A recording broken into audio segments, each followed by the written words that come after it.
Zoom. Are you on Windows? No, I have not. Hey, everyone that's watching our starting soon screen. You know what? It's fine. Oh, are we live? We're all taking shots and recovering this morning. I'm going to sleep after this. What? Anastasia's a little out of it. Oh, crap. Everything's repeating now. Okay.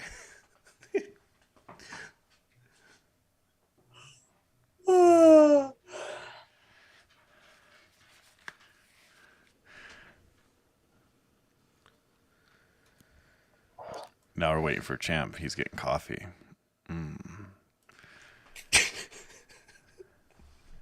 Why are you laughing? I didn't know we were live. Crap. We're live. I gotta find the filters now. You gotta or find should the I just filter? stay at the beach? Oh my god, I gotta show everyone this. We're going live now. Fuck it. The waves at the beach. Why does my eye keep disappearing when I turn my head? Don't throw up, Anastasia. Don't throw up. I can't. Why don't you tell everyone about yourself and how you're feeling today? Who, me? I feel fantastic. I don't know what I'm talking about. I had a minor fiesta last night, so minor. Just a minor Saturday night. It's a Saturday night. Kind of the issue with Saturdays is, getting up early is a little rough. Ryan looks a lot better this week. Ryan looks great. Welcome, chat. We're Champ's going to get coffee, and we wanted to be on time today, so we just went live. Champ's not here. We just have a live feed into his house. Yeah. That's crazy. Oh, there he is. He's coming back to us already live. It's great. Yeah. There he is. Hey! Hey! What's up, everybody? How you doing? I'm so tired. I think there was a point in time where I was making that coffee that I just forgot that I was actually filming a podcast right now, and I just started planning my day. And I was like, oh shit! I gotta go. 1,000-yard stare into the coffee pot. Exactly. It was like you're just watching the drip happen. Nothing else exists. Same thing. You're just staring at it. Yeah, it just went off. Focus was gone. Did you join us? Did you join us and spike your coffee or what? Did everybody else? No, I don't know. I feel like rumors are getting started already, and I haven't even. Alan's the only one who spiked his coffee. He's like, "Are you gonna join the rest of us?" No, thanks. I'm good, man. A little early for me. I can barely spike my stuff at night. Oh man, no, just kidding, guys. We're firing on all cylinders today. Nothing spiked. We're just really sleep deprived. Yeah, seriously. So, Anastasia, go ahead and introduce yourself to everyone. Tell them about your channel and try not to die and do your thing. Good. I'm here. Stop laughing. You're making me laugh. I can't waste more energy on laughing. I'm barely awake. All right. So my name is Anastasia Luna, and I'm a singer, and I also have a YouTube channel, basically dedicated to metal all over the world. And I do reaction videos and stuff. And then I don't remember how we met. I think I contacted you. Yeah. And you brought me on one of your podcast interviews thingies, and then now we're best friends. And we virtually drink together. Yes. That's pretty much how it's virtually drinking together. Virtually, yeah, because he's what in El Paso. In El Paso. And I'm in New York, and yeah, we drink virtually. You meant literally virtually, like through the internet. We literally she's like, I'm chugging a beer right now. I'm like, hey, let's have a drink on Zoom, and she's like, all right. Oh yeah, my live stream crashed because like I guess my OBS was not updated or something, and like he was like, how are you? I'm like, I gained like 20 gray hairs, and I'm chugging a beer, and he's like, okay, I'm gonna give up too. Yeah, so then we were supposed to talk about the Lovebites cover that we were doing, and then we completely forgot. We just started joking about other stuff. But that's okay. Talk about? Yeah, I think that's what we were supposed to talk about. No, that day, not right now. Hey, dude, Saturday night. Oh, don't even. Wait. Let me shut my door. Roommates are gonna get pissed at me. There we go. Oh man, but I forgot what I was gonna say now. So yeah, you have done a couple Lovebites covers, which were amazing. You want to tell us about that? How you went about it? And we're actually working on one. I think which one won in our Discord. I was actually gonna stretch it out longer. If you guys want to vote, join the Discord. But right now, what one is winning? I can't remember. In the Discord server. Empty Daydream. Empty Daydream. So right now it's Empty Daydream, and they had what was the other one they can vote for? Glory to the World. Glory to the World. So if you go into the new Guys and Guys Discord, that's slowly converting into it because it's gonna say Dichotic/Wave, but this is Guys and Guys. We're slowly changing it. Like Wave and Champ now have a section on there, and it's gonna be one place. I hate you right now. I told you the Discord. I'm just kidding. I have been there. I knew if I pretended not to know what he was talking about, Alan would be like, yeah, you got so me. much work into you got me. Thank you, Alan. Thank you for everything you've done. Well done, sir. Well done. It's a thing of art.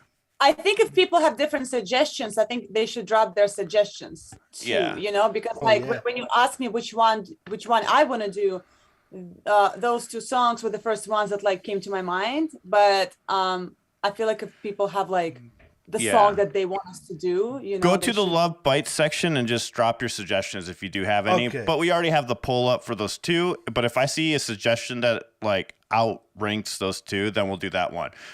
Keep in mind the way that we're covering it is going to be acoustic, so keep that in mind. So I really think the Daydream one is a really good one to do acoustic. But so we're restructuring it, not restructuring it, doing it in our own style, pretty much. Which, go ahead, Wave. Sorry, I just said cool, but I will say that I am stupid with Discord, and I even found the Lovebites server, so that's a good sign. Yeah. So if Wave can do it, anybody can do it. Is his point. Exactly. Yeah. Awesome. So what made you guys want to do it acoustic? By the way, I asked Anastasia. I'm like, are we? I assumed that I was gonna do what I normally do, like have it mostly metal, but then add extra layers of guitar, like I normally do with solos and more leads and stuff. But then she's like, I want to do it acoustic because she said doesn't want it to feel like a karaoke, which I totally get. And then I guess we just came up with acoustic, and I'm like, okay, I'm down. Let's do acoustic, and that's what happened. Nice. Yeah, I like. Go ahead, Anastasia. It's just the way I've done my Lovebite covers. I can't talk English. 1 2 1 2. Me too. Well, I have an excuse. I'm not American. What's your excuse, Wave? He's like, I'm not American either. I'm from Wisconsin. It's just, I guess the way I wanted to do them just like karaoke things. And then I brought it to my producer / friend / sound engineer / like I've been working with him for like 10 years. And he was like, why don't we just go completely different way? And that's when like, because I did them to like acoustic piano kind of thing. Mm-hmm. And it just sounds so different. I feel like when you do the cover, you should, unless you want to do like actual like karaoke, like a tribute kind of thing, I feel like it should be very different from the original. I couldn't agree more. I agree, and that's what I was going to ask you guys here. You had some comments on there, not a lot bad. It was actually overwhelmingly great, awesome comments about what you're doing and stuff. But of course, you have that random jackass that drops a comment and says, "Why change something that's already perfect?" And I'm like, well, then what's the point of covering it? And to give everyone context, I want to play part of your cover. So let's check it out a little bit. And I wanted to hear you guys' thoughts on that. Like, what do you guys think about it? But I think most of us are in agreement. Like, it's always cool to change it up a little bit, you know? Never to forget what I've lost. I don't want to fade. I don't want to get lost. I don't want to buy the dust. Even if it's me against the wall, I'm gonna fight until I die. So that's a little taste of it. I don't know if it'll get copyrighted or not, but I think we're good. I think we're good. I love it. It's dark and creepy sounding. It's very I'm all it's about haunting. dark and creepy. Yeah, I love dark and creepy stuff. Their vocals very much lend to that sort of like haunting feeling. I like it a lot. Yeah. Yeah, that's what I like. My music is kind of like that. Like it's like death and sacrifice, and you know. I'm running out of all depressing things to write about because I'm not depressed or like, that's the ultimate person. Go ahead. That's the ultimate musician's problem though, right? Like it's the same with comedians. It's like once our life is happy, what the hell are we supposed to make music about or tell jokes about? I mean, you can always write about like things that like, you know, like you watch like a movie and there's like a nice storyline. You can like write about that. Let's go out and walk in the sunshine. Woo-hoo-hoo. I was thrown back. It just doesn't have the same impact. I don't know. Well, with Lovebites, I kind of felt bad because there was a reaction I did to Lovebites, and I'm like, oh, the lyrics are kind of corny. And then somebody was writing comments, you know, and I read them and take some of them into consideration, you know, because they probably, and a lot of people are putting like, oh, it's just because you're used to in the West how dark or negative the comments are. I'm like, you know what, they're right. And then I started listening more to the lyrics to Japanese songs. I'm like, wow, a lot of these are positive if you think about it. You know, it's true. Even a lot There's of the so much more hormone ones, it's like about eating, you know, some of them, you know, and it's like they love their food, man. And I'm like, so once I got that shit out of my head, like, cause it is like for me, like when like you like to hear these wordplay and creep dark lyrics. I don't know. That's always been a thing I like. That's probably because of the grunge stuff I listened to for years. But and then I realized I'm like, yeah, I guess I am kind of like biased towards that style of lyric writing. And then I kind of just opened it up to be like, okay, you know what? Take this into a new light when I was listening to Lovebites. So I'm like, hey, it's positive lyrics. That's okay too. You know, it just takes some time to get used to. For me, it took some time to get used to it. But I feel like there's a lot of bands that I've heard that come from the East that have like, even when it sounds dark, a lot of the time there's like this underlying message of hope, you know, that's kind of like the ultimate answer at the end of it is like, no matter how fucked up shit gets, you know, there's always still hope at the end of the line. Well, a lot of like the American metal bands that I've listened to, it's like, no matter how fucked up shit gets, you could always just, you know, fucking kill yourself or something. You know, it's like so much darker at the end of the message from the American bands that I've noticed, at least. Like you could say a lot of that, like you said about Lovebites. I've heard a lot of that out of Bandmate. A lot of hopeful messages come at the end of it. Yeah. So, you know, it does take some getting used to, though. I think because at first you're kind of like, oh, that's a little cheesy, isn't it? Like, yeah, why are you so that's happy? Exactly I don't care what how I said. Happy you are. That's exactly what I said in that reaction. And I was a little. If it was the truth, that's what came to my head. I'm like, his lyrics are a little like, and then people pointed out in the comments, and I was like, you know what, I'm wrong on that one. They're right. The lyrics are still good. It doesn't matter. They're still good. But I guess on the surface level of listening, I was like, you know, I was like, at first. It reminds you more of like pop music, right? Where like the messages are more like upbeat and positive most of the time. Where it's like, watching Barney again as a 5-year-old and hold hands and walk together. You get a little bit of that Disney feel, you know what I mean? A little bit of that Disney, like everything's gonna be okay. Yeah, feel, exactly. Which is a good thing. Like we shouldn't be thinking about it as a negative. But the way you know what I mean? Like, but the way that we Disney are 20 years here, ago. but the way that we are here in America is definitely, we definitely lean either towards party really fucking hard kind of music or like depressed as fuck. You know, it's normally one or the other. There's no like, hey, I'm clean and sober and doing the right thing every day. Like, where are the songs about philanthropy? Like where are the songs about donating to charity? There was a guy that asked me this question. I'll never forget it. He's like, I want you to write me a happy song. Straight up told me this, and honestly just sunk in like 2 months ago when I read those comments on the Lovebites video. I'm like, that's exactly what that guy was talking about. He's like, I bet you can't write a happy song. And I'm like, I was like, he's right. Did you do it? Did you write a happy song? No, I didn't. I said, fuck that guy. He doesn't know what he's talking about. I was fucking 19. I was 19. How dare you want to be happy?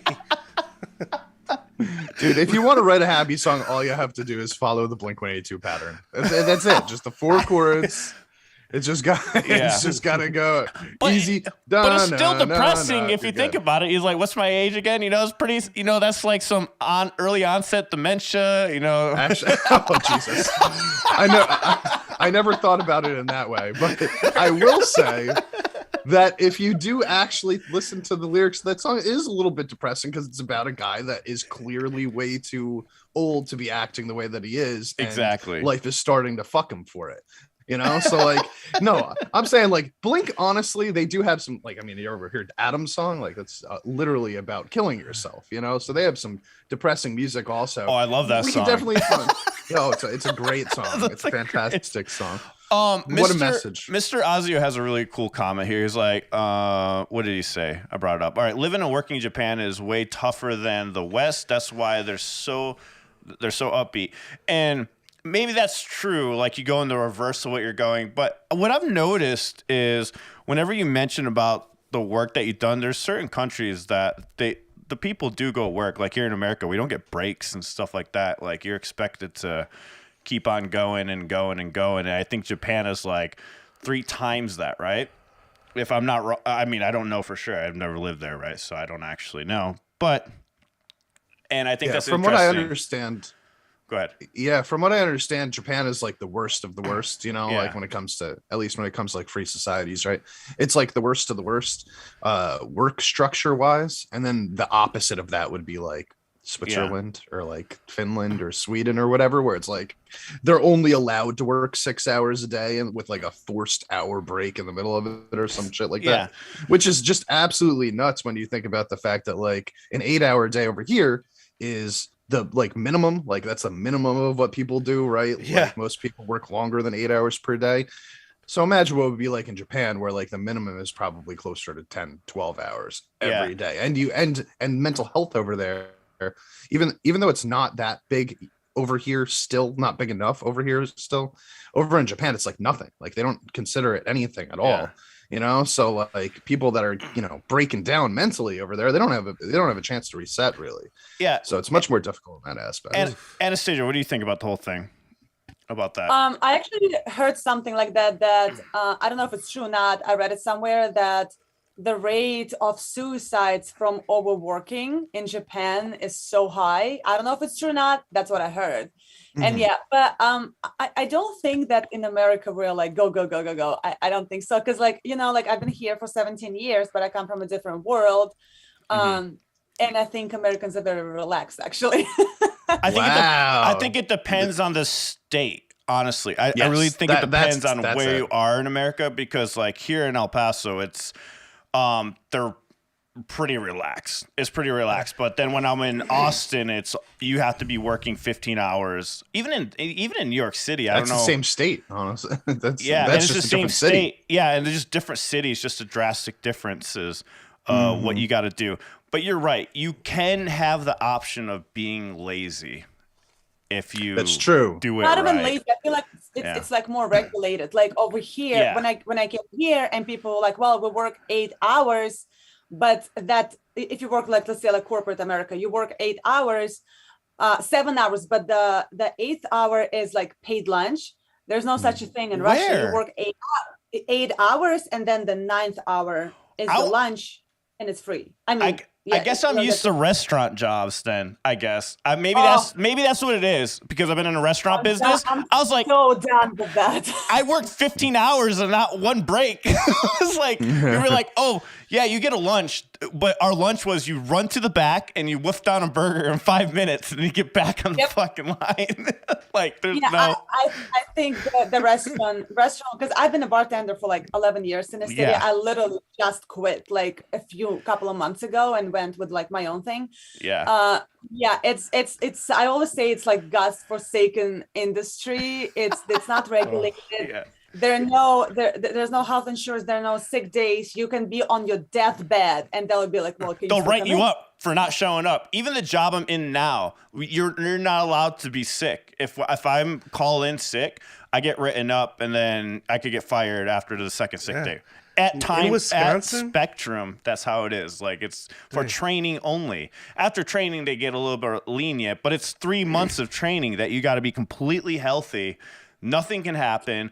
1 minute late, you're fired, which I'm used to. I was in the military, so to me, it's not a big deal. But yeah, you can see people just like people dropping left and right getting fired.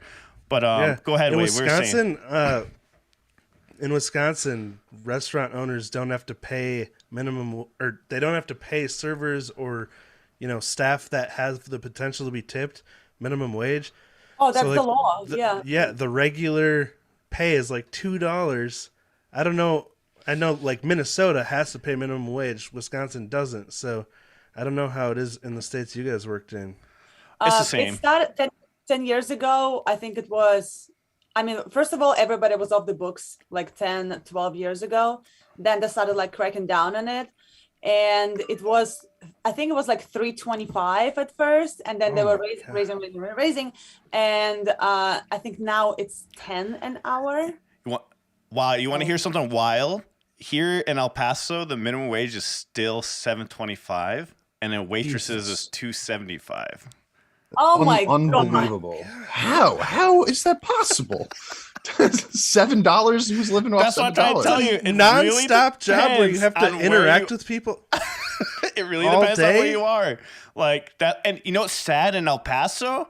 It's just a thing because, we have a different culture over in Mexico coming over, right? It's a different culture there. So a lot of them are from over there, come here. They don't tip. Mm-hmm. It's weird for some people not to tip. Not saying everyone, some people tip, but in Mexico, it's more about the rich people over in Juarez that tip and not really so much. If you don't have means, you pay what you can and that's it. So like a lot of people that are waiters and waitresses here, even like people in the bartending and the strip club industry, they all complain because they don't get paid because everybody's like, oh, you probably get paid tons of money. Like, nope. No, you don't, unless you have some rich asshole that comes through and drops $1,000 or something. But that's and El Paso is weird, and that's why everything's cheap here, though. So there's a weird balance, but like right now where everything's just going up, a lot of people here are fucked. Like they're like, I gotta get a second job. Everyone in the family's going to work. You know what I mean? So I mean, it's just so fucked up that the service industry doesn't have regular. I just don't understand why they don't have regular. I mean, I understand that you get tipped, but there's no definition to how much they have to tip, right? So it's no regularity. Yeah. So I don't understand how they get away with that. I used to work at this pub and brewery also for about a year, and they would give us $5 when we got there. Here's your pay for the day. Here's $5. Didn't matter how many hours you were working. You were getting $5 regardless. And you were just hoping to God that you would get enough tips. I mean, some days I'd go in there and work 8 hours and I'd walk out with $20, and like you can't live on that. God. You can't live on, and we're talking about New Jersey also, where everything costs like twice as much as it does over in Texas, which is like, so you have to, if you're not getting tipped over here, you're really fucked. Like you're just not going to be able to live here anymore. But like outside of that, like I think most corporate jobs in America at least do what Anastasia said, where you get that like hour for lunch break and stuff like that. Like they force you into it. You don't really have choices. You have X amount of days that you can take off. But I think that's specifically in the corporate world. Yeah. You know, there's all these other side gigs, like the restaurant service, for example, where it's just like you could barely make a living off of it. But getting back onto topic, yeah, it's just a fascinating thing. The Lovebites stuff. So we did, the cover was amazing, by the way. Just getting back to that, Anastasia, and we were talking about like how people feel about like covering it and doing it a different way. What do you think about those comments that you get, like where they're like, "Oh, why did you ruin a perfect piece or whatnot?" Like, what do you do to those trolls? Do you just ignore them, answer them? I don't. I'm too busy. I can't. So you ignore them. You ignore them. Smart. There was this guy actually DMing me. And we like a lot of people like DM me and I answer everything all the time. If you like DM me on Facebook or Instagram, I always answer. And I was talking to this guy and everything was great, blah, blah, blah. And he was like, when are you going to do another Lovebites cover? And I'm like, soon, da, da, da, da. And then he goes, what did he ask? He was like, when are you going to do Lovebites cover? And I said something, oh, I'm going to do this song. And he was like, well, that doesn't answer my question. And I'm like, wow. Wow. Okay, so then I do the cover and I'm like, it's up right now. And he goes back and he was like, okay, your choice is very unfortunate. Why did the piano player change the whole song? He should have blah, blah, blah. And I'm like, I don't work for you. I don't know. Jesus Christ. So I just deleted him. I don't think anything about those things, you know, like I receive death threats for like being gay, so like I honestly don't care if somebody doesn't like my cover. On your channel you get death threats through DMs sometimes. For what? Why? Because I'm okay. The other thing, yeah, the other bullshit that we talked about. Gotcha. We won't get into that. It's political stuff. We're just gonna go over that. But yeah, I feel Anastasia on that stuff. That's crazy. That's still wild. It's still wild that you get those. It is. And they're like, some people like, I told you, and I'm like, who are you? Like, what the fuck do I have to do in any of this? But I know. So I don't really, I don't care. It's the right approach to take, though. Honestly, at the end of the day, like, trolls are going to be trolls. Trolls are going to troll, and you got to be able to, like, not feed them. That's the best way that we can handle it. Because I mean, if you start answering, they're just gonna keep coming back. Speaking of trolls, I wanted to talk about this too, because you said you got death threats for more political reasons, which you don't even talk about on your channel, which is just ridiculous. So they're just making assumptions by just watching you, right? And they're like, oh, well, I'm going to do this or whatever. But so something happened in the music community with Nightwish, and Tank put out the video. If you guys haven't seen it, go see it. It's a really good video, I think. Some people pointed out a couple contradictions, and I just want to say the contradictions are very light, and it's not really, to me, I was like, yeah, I know he said Nightwish is helped his channel, and then he put out a post, and he kind of, I think what happened is he looked into the data, and then he said, actually, this other band helped me. That's a minor contradiction I can look past, but we're all going to contradict ourselves. We're all going to fuck up when we're talking and we're ranting, period. We all make those mistakes. But the thing that I was like, I think he had a really good point what happened with the Nightwish stuff. I guess there was a post that was put out and pretty much saying they do look at reactions, and there's a whole big controversy with it.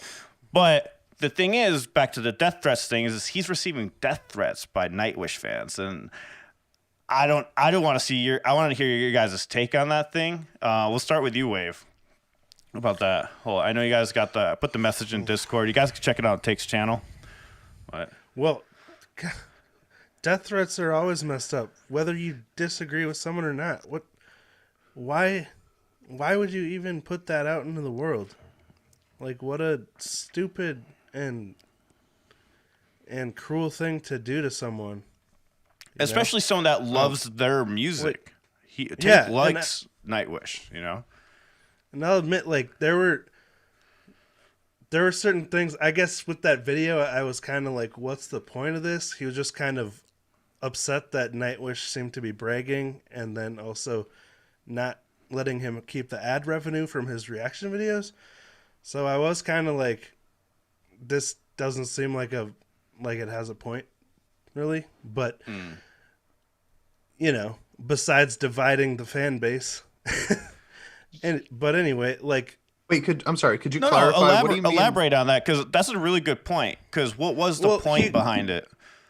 Because I was kind of lost with that too. Like what he was trying to say is he was just mad at Nightwish for bragging about being the most reacted to band on YouTube, while also, you know, not recognizing reactors. Well, yeah, not commenting on reaction videos and not releasing copyright claims so the reactors can keep the revenue. But I mean. Well, that's their life's work. That's their bread and butter. You can't, you know, you can't assume a band is actively pushing against reaction videos just because they don't lift copyright claims, you know, because, you know, that's still their work, you know. I just want to say one thing. He did say that in the video, though. He did say he's totally fine with it, but I get what you're saying, how it came across that. I thought he was pretty clear. But he used that to say that they actively, you know, push against reaction videos. That was his reasoning. At least that's what I got out of it. But yeah. But no, keep going, Wave. Sorry. I was just curious because I was wondering if you saw that part where, like, I thought he was pretty clear, but maybe I need to watch it again to understand what he was getting at. My only point is, like, death threats are horrible. Don't do them even if you disagree with someone, because I'm saying, like, I don't necessarily agree with everything he said in the video, but to jump to that, to actually threaten someone, is ridiculous. Yeah. So like, you felt that doesn't even need to be said. So you felt like the video was too, like, one-sided, I guess, or more of like. Well, I don't like putting out things that only serve to divide people, you know? Like, that's a really I don't see the point of that video besides, like, making people upset with Nightwish for something. And, you know, that's just my opinion.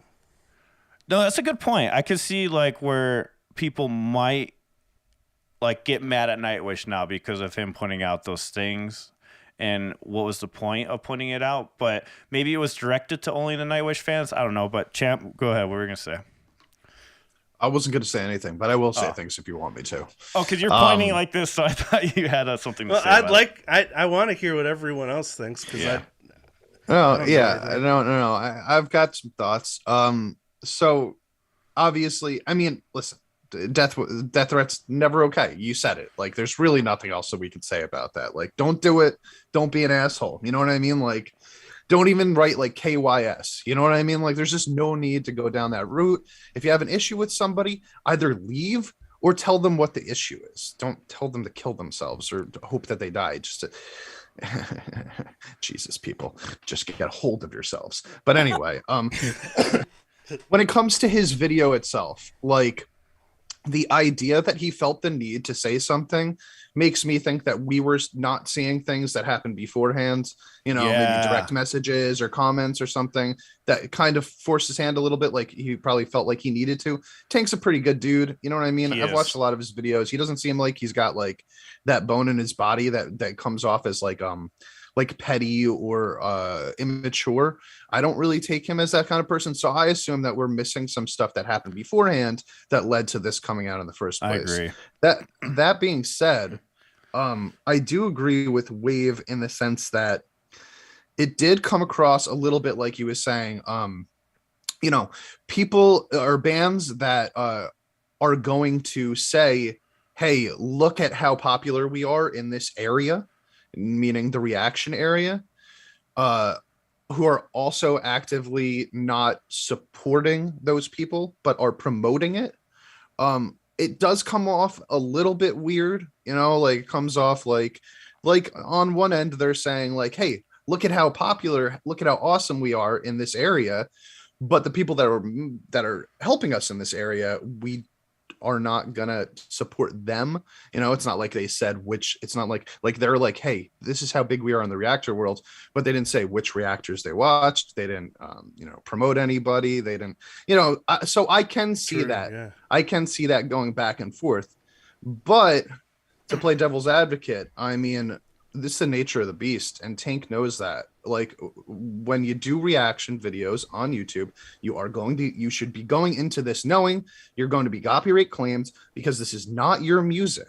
Okay, this does not belong to you. I think he made that clear, though. I really do think he made that clear in the video, and I do also. But when you add that ... but.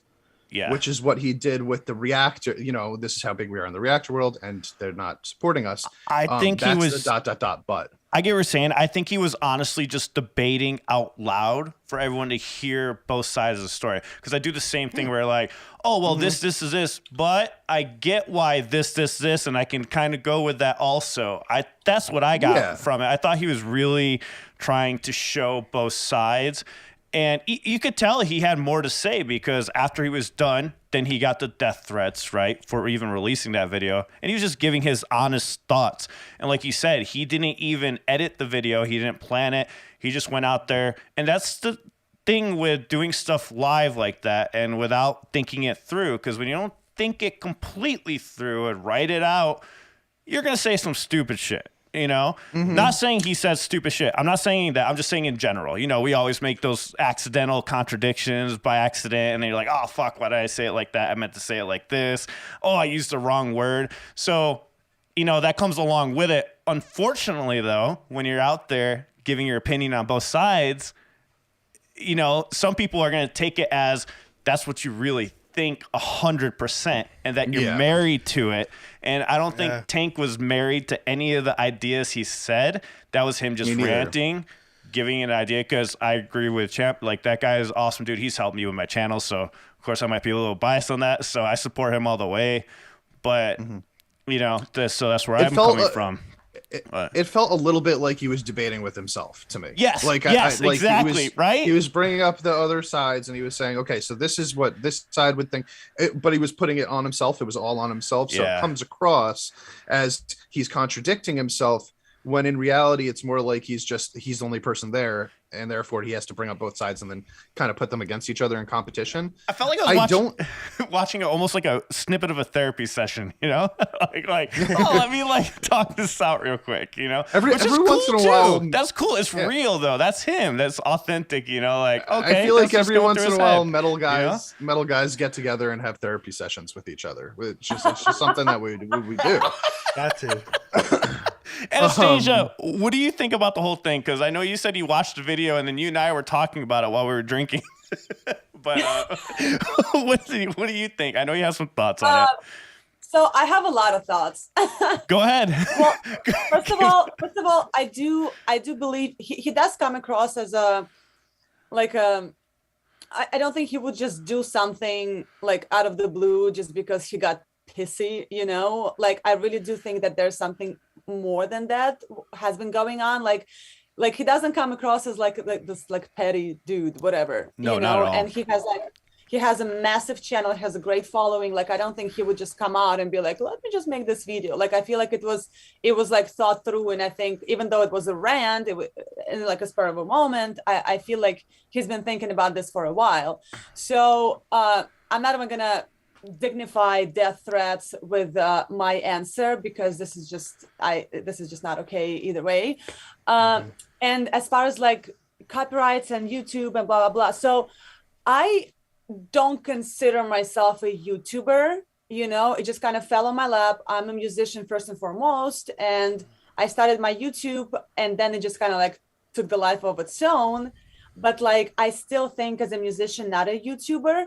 So I have no problem with bands collecting those royalties. Like, it's their music. I release my copyrights when somebody does reaction videos to my stuff, because like, it's not like I'm Nightwish, you know. But like, I do believe that, you know, if they release, it's cool. If they don't, they're totally entitled to that money. But I also don't think that's what he was talking about. I really didn't get the fact that like, he thinks that the copyright should be released. I didn't get that from the video. I feel like he explicitly said that it's their money. That's what it is. They don't want to release copyrights. That is totally fine. I didn't get that from the video, that people say like, oh, it's all about money, money, money. I don't think it was about the money. It wasn't. I don't think so either. I did. And the thing is that like, I feel like I don't have biased opinion towards him because like, I don't know him, you know, it's not, I'll say it like it is. And I didn't get that. I feel like, and I'm a diehard Nightwish fan. That's what I want to else. Like I'm a diehard Nightwish fan. And you're not sending death threats, are you? No, just kidding. No, I don't even talk to anyone. I do believe that, I mean, Nightwish is known for taking a stand against reactors and reaction videos. They don't like it. They don't like us. They don't want it. Totally fine. You know, I mean, like, I feel like it's like a thing. They don't like reactors. I might be wrong. That's what I heard. You know, I've never seen that. Yeah, they're not really with it, you know. That's why people were turned off when I guess Floor did reactions. I haven't seen them yet. I think that's what Tank was mentioning. People were getting mad about. But continue, sir. But it's personal preference. People have opinions. You don't like reactors, you don't like reactors, whatever. Yeah, like it's totally cool. Yeah. But I feel like he just got pissed that like you guys. It's not even about mentioning certain channels. It's not about like. But like acknowledge the presence of like reactors in this world. If you go out there and you brag about it, which is totally fine because they're fantastic. And again, it's so hard for me to talk about this because I come from a music kind of side, but I'm also a reactor and I'm also a diehard Nightwish fan. So for me, just it's say like, what you feel. I'm being pulled like so many different directions, but I still feel like you go and you make this post. But you don't even acknowledge our presence. You don't even acknowledge that like we as a community exist. You don't have to be with it. You don't have to. I don't even care about the money. I make like $200 from my YouTube channel every 3 months. Like it's not about the money, but acknowledge the presence, acknowledge the fact that like we exist, you know? So I do see his point of view, but I also feel like there was more going on because I don't think he would just like make a video if it was just, oh, I met it. Yeah. You know, it was definitely some missing context. Wait, there's something you guys are forgetting about, though. From the business standpoint, he probably also thought this would be a good thing to talk about. Well, I mean, it is a polarizing topic because obviously we're talking about it right now, and that video will make Tank money technically. But Tank is a smart guy. Yeah, and I don't think that dividing a fan base. I see. And hey, man, it is very well worth doing. Listen, from the business aspect, okay, it's well worth creating controversial topics and talking about them, discussing them, because people will go to them. Of course, yes. But at the end of the day, you want to choose controversial topics that are not going to divide your own audience. True, you know, like maybe your audience against a different audience, then fine. But I don't think he would actively like fight off his Nightwish fan base. You know what I mean? Like that would be bad business on his part.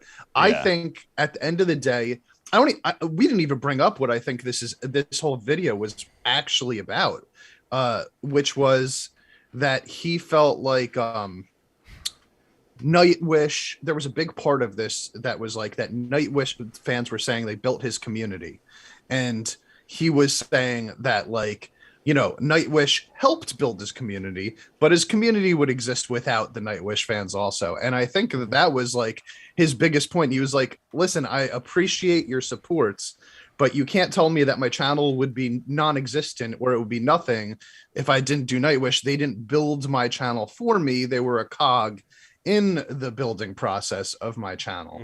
And I think that that's what got him so upset in the first place, was people being like, how dare you, you know, say anything negative, criticize them in any way when they're the reason that your channel exists as it does. And that I think is what really ultimately set him off, because he was like, how could you tell somebody that's a content creator that creates all kinds of content that the only reason that their content exists at all is because of one small element of it, right? So I could get frustrated about that also. If somebody came to me, you know, if I said something negative about BTS or Bandmade and they were like, well, you know what, fuck you then, like, because your channel wouldn't exist without BTS or Bandmade. You know what, maybe it wouldn't to the extent that it's at, but I'm not doing the channel because I want those fans to be on my side. I'm doing the channel just because I want to do the channel, and I would have done them without those bands anyway. And I think he's getting a bit of that, like a little bit of aggression, a little bit of annoyance that people are saying that to him. I also again playing devil's advocate. So you know how they say that reaction videos, it's kind of like becoming like new music journalism in a way. And even though from a musician side, I think bands should be able to keep that revenue. If this is journalism, let's talk about, let's say like it's a magazine. It's a metal magazine, or like just like fucking Vogue or something. You put Britney Spears on the cover during her prime, you're gonna sell out, and the revenue is gonna go to the magazine and the journalist, not to Britney Spears. You know? Right, but she did get paid for that photo shoot in the first place. She did get paid. Right? True. Yeah. But you're right that is the promotion. They're making money off of the advertisement, right? And her music is not being featured on the advertisement. So they're literally just making money off of the idea of Britney Spears just the same way. So what you're saying does make a lot of sense. But I don't know how. I actually don't have like an opinion about that. It's one of the comments that I read. One guy saying like it's like selling a magazine. Like, yeah, yes, you're putting somebody super famous on the cover. You do pay them, that's true, but you still put somebody famous on the cover. You sell out. It's the cash cow for you, but you're still able to keep all the revenue.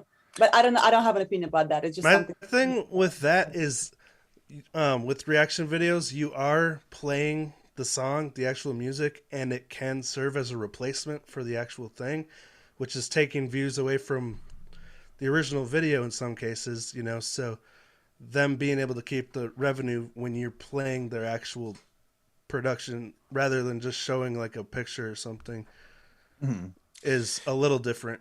Because you're not using their contents. You're like, if you take a picture of somebody and put it on your magazine, you've created new content. That picture is a new piece of content that you've paid for and created, and then put it onto the thing. And yes, you're utilizing their image to sell more stuff, but you didn't take a piece of Britney Spears' content and then make money off of it. She's the content. Her face. But you made that content. You took the photo op, right? Like you paid her for it, and now it's your content. Because it would be like if I purchased a song from her and then played it, right? Like if she wrote a new song and I bought the rights to that song and I played it on my channel, then that would be, I think, a little bit more of a relation right there. But why has it been on my face so long? Just like myself while champs talk. I was wondering why you were laughing. He's just laughing at his own face. So I was gonna say something about what Ryan's saying right now. I'm not sure if that was the comment you're referring to, Ryan. But the thing is with Tank, I've talked to him before. We've had conversations, and like I said, I could be biased on the whole situation. He's not as nefarious as to trying to split the fan base. I just offered that idea because I felt like Finn did that, right? I felt like he really did it for views and for that thing. But Tank isn't really like that because he is really honest. I remember when we were talking, and even on our interview on Twitch, like, he's not that kind of person. And I get why you would think he would do that, Ryan, and he's not stupid. And yeah, he knows that video would have got him, you know, X amount of views, but I think it was something that was literally bothering him, something that was, you know, just going with it. Something, because even when we had our interview, we were talking about the issues with like certain fan bases attacking you to a certain extent or threatening. I've never gotten threats. I mean, I've been told off, but not like I'm going to kill you, you know, but, so, I mean, I can see why people would say Tank is doing what Finn is, but Tank is coming from Tank, you know, where Finn knows he knows he's trolling and stirring up stuff. Because even after I watched the Finn McKenty video, and even though we discussed it, because I was like, even I said, oh, this is going to be fun to bitch about, right? Like, whatever, I'm going to bitch about it because it bothers me. And I like bitching sometimes, right? So I'm going to do it. But I know that's probably what he intended, you know? Where Tank, I don't think it was essentially to stir up stuff like that. So, dude, Finn has Finn and Tank are not the same person to me. Finn's whole channel kind of revolves around creating a little bit of controversy in the comment section, right? Yeah. While Tank's, he's not going to sacrifice, half of his fandom, half of the people that support him for the sake of getting views on one video. You know what I mean? It's not about the money. It's not like he's getting like gazillions of dollars. Yeah, he might get a lot of views on.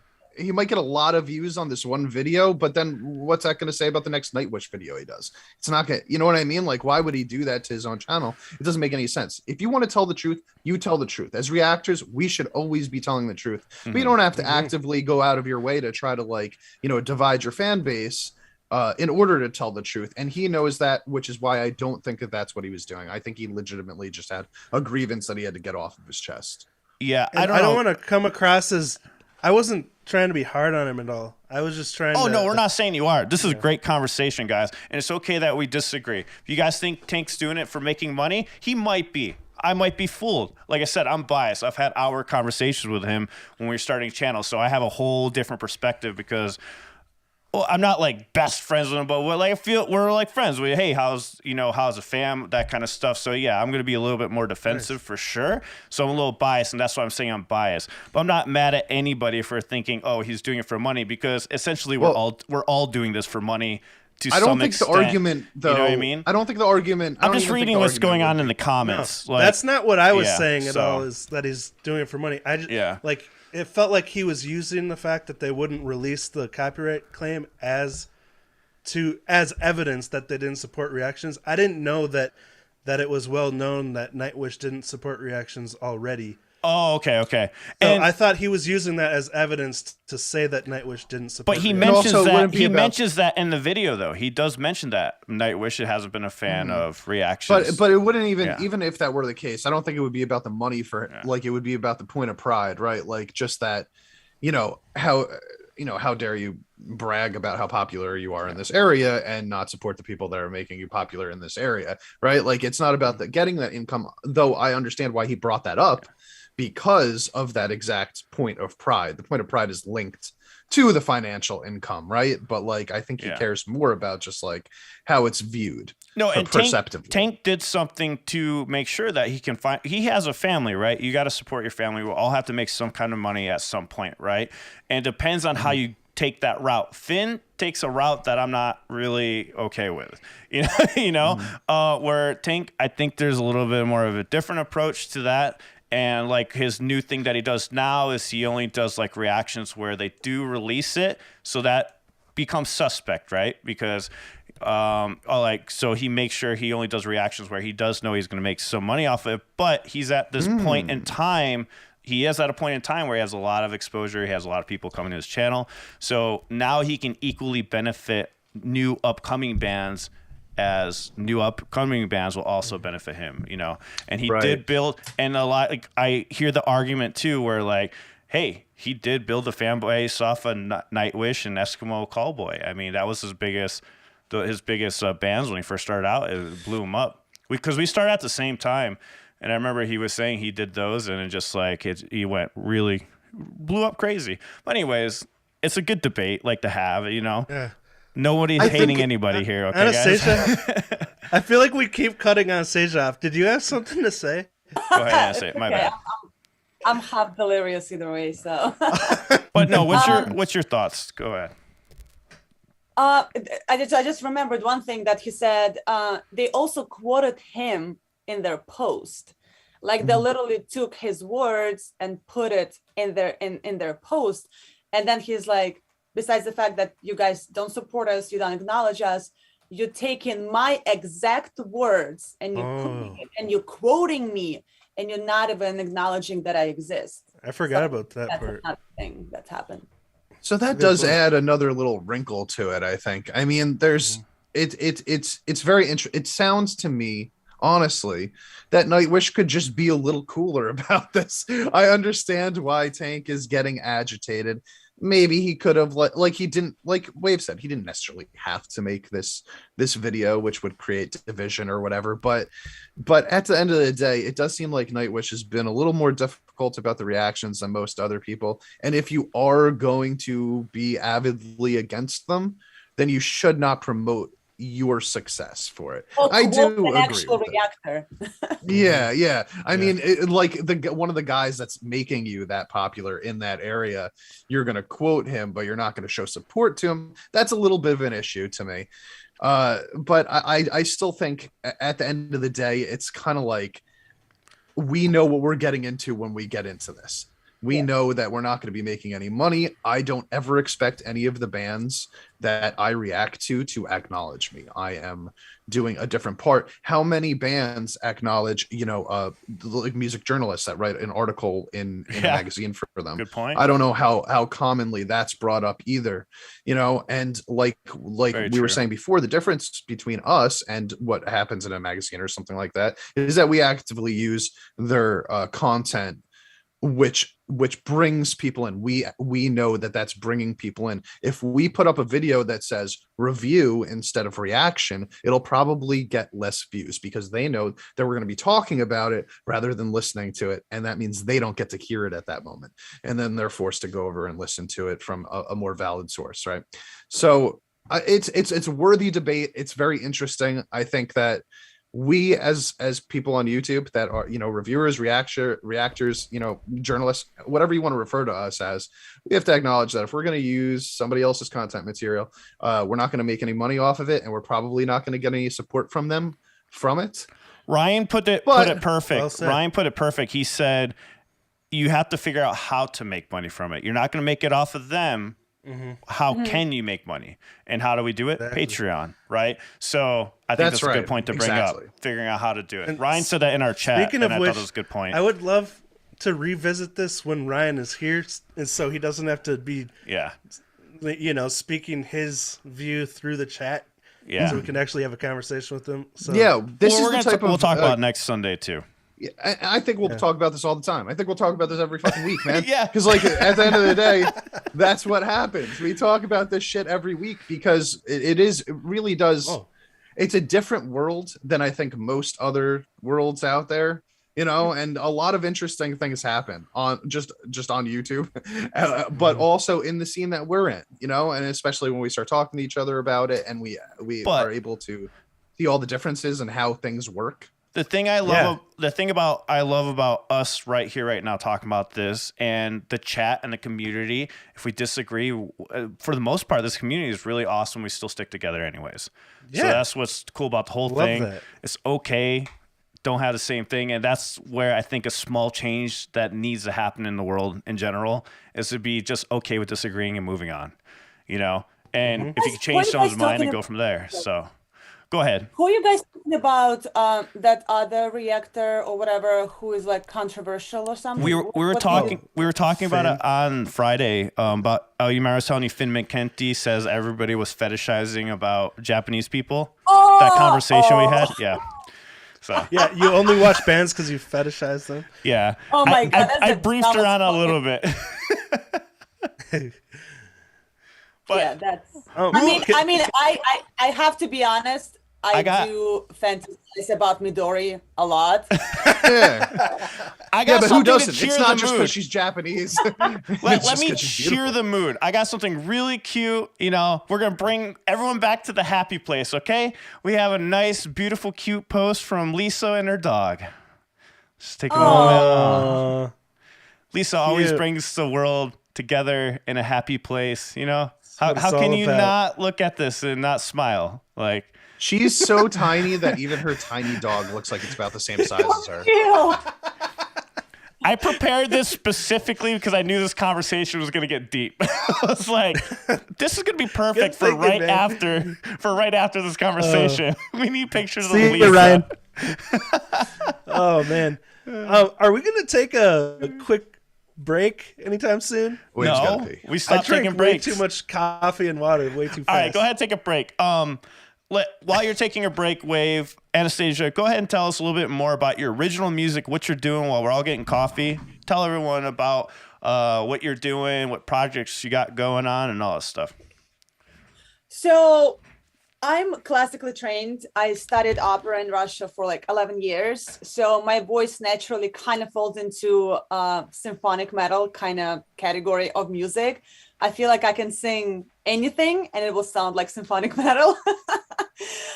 So I was doing my music by myself, and it was all kind of like remixes of different classical music pieces. Like I did a bunch of like Vivaldi Winter, I did a bunch of Beethoven, like all that stuff. And now I actually have my own band. We are starting our rehearsals at the end of May, so it's really soon. We have 5 songs so far. I haven't released anything yet because like I want to really like start with a bang, and it's all going to be symphonic metal. There are some songs that are like 8 minutes long. Yeah, so that's what's been happening. And the way I found the guy, he's actually in Texas, and I've never met anybody who composes symphonic metal in the States. So when I heard it, I was like, oh my God, we have to do something. So he writes all the instrumentals, and then I write all the songs, all the melodies, all the lyrics. I recorded with my best friend / my producer, Tony Lewis, and then he mixes it. But we're trying to start performing this summer because he's coming from Texas, and he's going to be here for like months. His situation, like he kind of works from his computer. You're just friends with everyone from Texas, huh? I know. I've never been to Texas.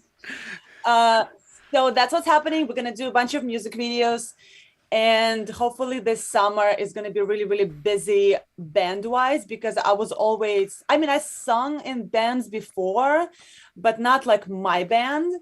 And it's going to be very interesting experience for me because I've always been like a solo artist, but now I have a band, and my last name is then the title of the band, the name of the band, which is really cool. I don't know if I should be saying this right now because like we want to like start it as like boom boom when everything is here. But we have 5 songs. This is the Guys and Guy exclusive, you know? You heard it here first. So we're gonna, and I like how involved in everything he is, because with music it's like I live in New York, and originally I wanted to do an all-female metal band, which is obviously fucking impossible, especially in New York, especially in America, because everybody listens to Drake. And I'll dress up as a female for you, okay? I got that down. I have some credentials. Also, Alan, former member of Lovebites. Alan is going to be in New York / Boston, so we've been kind of talking of maybe doing something together as well. I forgot what I was going to say. Oh, yeah. So I've been talking to so many musicians within the past year. We're talking like, I don't know, 100. And everybody's just like, yeah, let's jam, let's hang out. And I'm like, no, let's write. Let's go to the studio. Let's do this. And I have yet to find people that are like dedicated to music, which is like so weird to me because I thought it would be the easiest thing in the world to get a band together. And it's so hard. And I live in New York City. Like we have so much music. We have so many musicians, and everybody's working like all over the place, like not dedicated to music at all. And this guy, I'm so happy that I found him because he's literally like, we talk all the time. We're on the phone. We go back and forth with music. Like, he's just so involved in the process, which a band member, as band member should. And yeah, he's going to be here in May. He's going to be here for a few months. And we're going to release a bunch of music this summer and hopefully perform as well. Gotcha. So, all right, guys, we're getting into the second half of this podcast. Welcome back, Wave. So, am I the only one that needed a break? Yeah. No, I said from now on, we're just going to keep talking through. I make sure I extra pee before. No, I was kidding. How do you do that? Yeah, you could force. I squeeze really hard. Okay, guys. So I'm gonna go through some quick news real quick. I'm just gonna run right through it, let you guys know what's going on with some of the bands we reacted to. I'm kind of excited because like I'm starting to tap into some new Japanese bands, and I hope to get you guys into them too.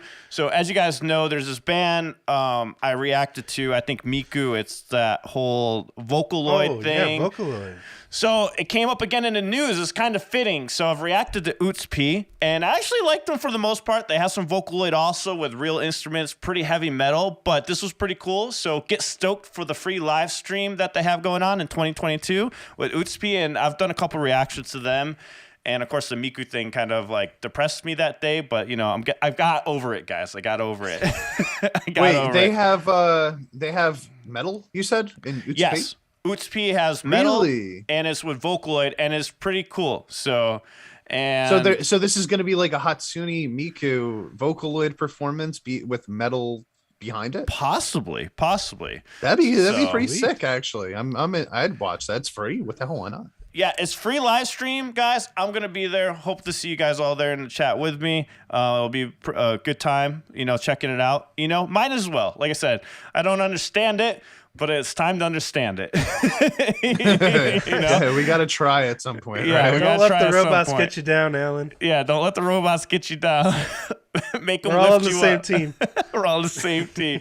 But its Digital Stars will be held again in 2022, bringing together various new sounds from across genres and borders. So that's really cool to see. So the concert puts on the spotlight on DJs, musicians, Vocaloid music producers, and will be streamed over Twitch on May 28th at 2 p.m. Japanese Standard Time. And what I thought was cool about this when I read it is that it's DJs, musicians, Vocaloid. It's everybody that does stuff that creates music. So fans in Japan can attend the event in person at the venue. I'm not going to try to say that, but it's in Tokyo. However, as of writing, it's completely sold out. So wow. It's already sold out, so I guess you guys aren't getting in. But anyways, so that was some cool so news. Cool that Japan is completely...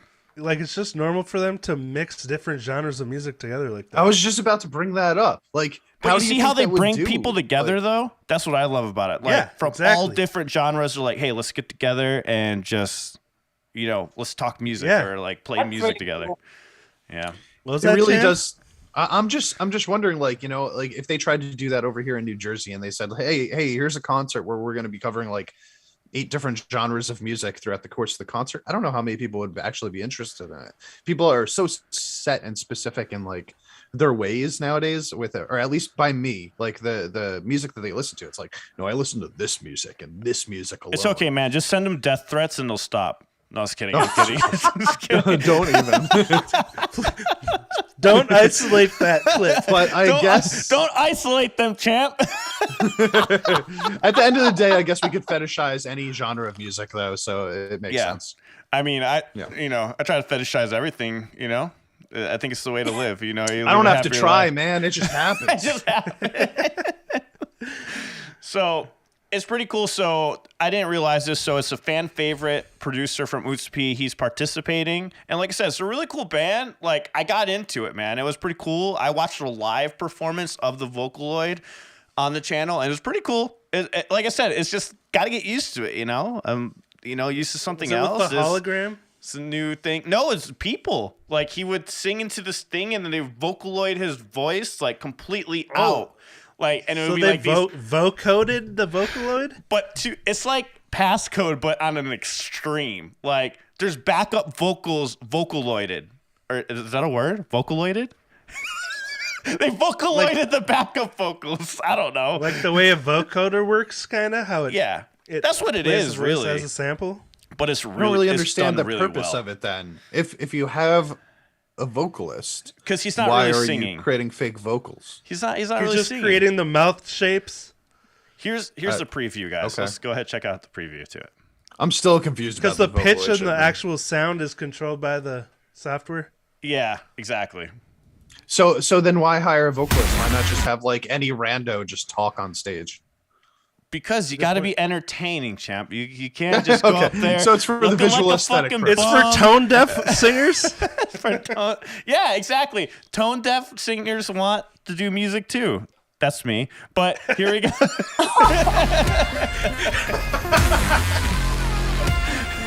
This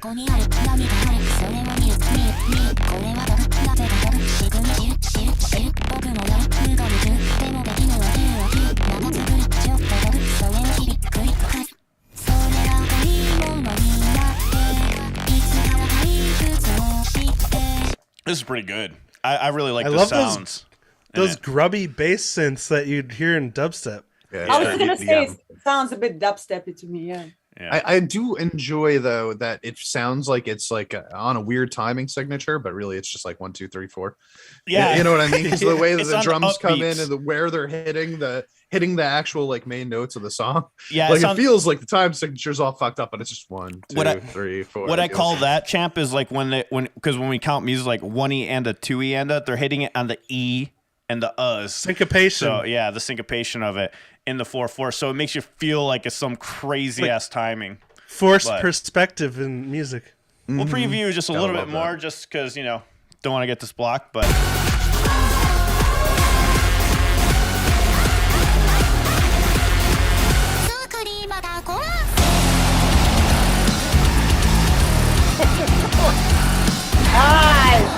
not see that coming. That's fucking awesome. Like dubstep metal. Hey, there's a scream. Yo, I could listen to that. Who growled? All day. Someone growled. It was like a random growl. That was sweet. That was actually pretty cool. I really like that. Yeah. I'm going to fucking love that. Damn, that was pretty good. I'm not going to lie. That was pretty good. I think I heard it wasn't bad, man. I would have gotten tired of the EDM part if it lasted the whole time, but the fact that they were willing to, make that big shift in the middle, I can embrace shit like that. So we have some other exciting news for Japan. We got Man with a Mission to appear at the X Games 2022, which is a really big deal because these are where some big name artists from here in the U.S. have shown up. So it's really exciting to see some Japanese bands getting some love over here. We got them coming out the Aftershock now, and then we have Man with a Mission doing X Games, which is another band I really need to do an album review on, so I can just get caught up. But Japanese superstars Man with a Mission will make their first appearance at the X Games, the world's largest international competition for action sports. And, some of the previously world-class musicians that have played this stage is Metallica, Kanye West, G-Eazy, Ice Cube, Nicki Minaj, Wu-Tang, the Chainsmokers. So there's just tons of them. So I'm really excited for them. They have a really cool sound. I really dig it from what I've heard so far. I definitely need to hear more. And nice. Sound like Rage. They sound like Rage Against the Machine in 2022 in Japanese. Right? Yeah. Rage with something else though. It's not like there's Rage, but they have like elements of it and like maybe the verses, and then they do like the choruses. Yeah, definitely the verses. They're a little heavier, I think, like ultimately. Like they sound a little bit heavier than Rage does, but it's got the same like vocal style in the verses. Yeah. Like the voice for sure, which is surprising because I never thought that could be repeated. Like a Rage vocals are very, very specific. This guy's made it his own though. Yes, Rage with Ozzy Osbourne. That's what Lord Raider hit it on the head. That's not bad. CM Knight said Glim Spanky wrote a song for the virtual vocalist. I still haven't listened to Glim Spanky yet. No way. Have you guys listened to him? Yeah, I haven't listened to him yet. Oh. I don't think I have. Cool. What do you think, Wave? They're cool. They got like a classic rock kind of vibe to them. Gotta love that. So before we go check out these Lovebites auditions, I'm gonna pass it over to Anastasia, and I want you to tell us what are your top 3 favorite Japanese bands. On the spot. On the spot. Lovebites? Is that what you said? Lovebites. Okay, all 3. Miyako, not bad. All right. Honestly, I don't. I mean, the only Japanese bands that I know is Lovebites, Bandmate, Nemophila, Unlucky Morpheus, and Bandmate. So that's kind of it. Okay, what do you rank? What do you rank your 3? You got Lovebites. Now you're just asking her to cut one of them out. Now she's which one do you cut out of the top 3? I feel like, if they were all metal, I would have ranked them, but they're not all metal. Like Bandmate is more like rock, and you can compare them to Lovebites. I would pick Lovebites over anybody because I just love their instrumentals. but other like I can't compare them to like any. I do like Unlucky Morpheus because I do love I knew you were gonna say that. Yeah. It's just really, really cool. The only Give thing me all the violins. Oh my god, I love so that. Are you saying that 2 is Unlucky Morpheus then? So you got Lovebites, Unlucky Sounds Morpheus? Like it really sounds like it. It sounds like it, right? I think I would put it would be between Bandmate and Nemophila. But like how can you compare them? You know, they're so different. Different genres of music. Yeah. Are they though? They still have a hard rock sound. They both do. Yeah, you got a screamer. One is singing, one is screaming. I feel like Nemophila is during her screams, she's a bit more aggressive than Bandmate. I'm sorry, I'm starting shit right now, so just ignore me. If Bandmate had harder vocals though, Unseen World is pretty freaking metal. Yeah, like, I think I could add. Exactly. When Wave was just like, I'm more into like the hard rock stuff. I'm like, bro, Unseen World is like all metal, yeah. Clean vocals on it. I like the softer vocals with it though. Yeah, it's cool. It's definitely different. Yeah, they have their own vocal style with the two of them working together, like with the harmoniously all the time. You know what I mean? But like, I think that Nemophila, for example, like. If you took, what's her name? Do you guys remember her name? The vocalist? Mayu? Yeah. Mayu? Yeah. If you took her and you put her in Bandmate, like, and just had her like scream some of the verses, it would sound fucking awesome, dude. Oh my like, God. I think having her scream in a verse and then having I have to change my Psyche pants. Just thinking about that. Miku singing in the chorus of one of those songs, like, give me that collab. I'm totally on board with that. I was gonna ask. Go ahead. Why Japan? I can't even talk. Why Japan has so many female metal bands? Like, what is this like phenomena that it's just so many out there? That's a great question. Is there a reason? Because we all fetishize over Japanese music. You're asking the wrong people. Yeah, I mean, we don't know anything. Just watch McKinty's video. It pretty much explains why we listen to it. You know, we don't like. I have a follow-up question to your question. Why don't more countries do that? Yeah. Why is it only Japan? Why isn't America, churning out these badass female-led, metal bands? Why isn't Germany doing it? Anastasia's trying. Mongolia. I know. I found 0. I found like 1.5. I know why. I have a theory. Because there is some countries where they're not, like the whole Indonesian thing, which is voice of bass prot, where they're not allowed to do it. Oh, I mean, they're not allowed. Sure, to. but like, then what about like America? Yeah, okay, America had some, but no, it's just lead singer. Name it was just one. Lead singer.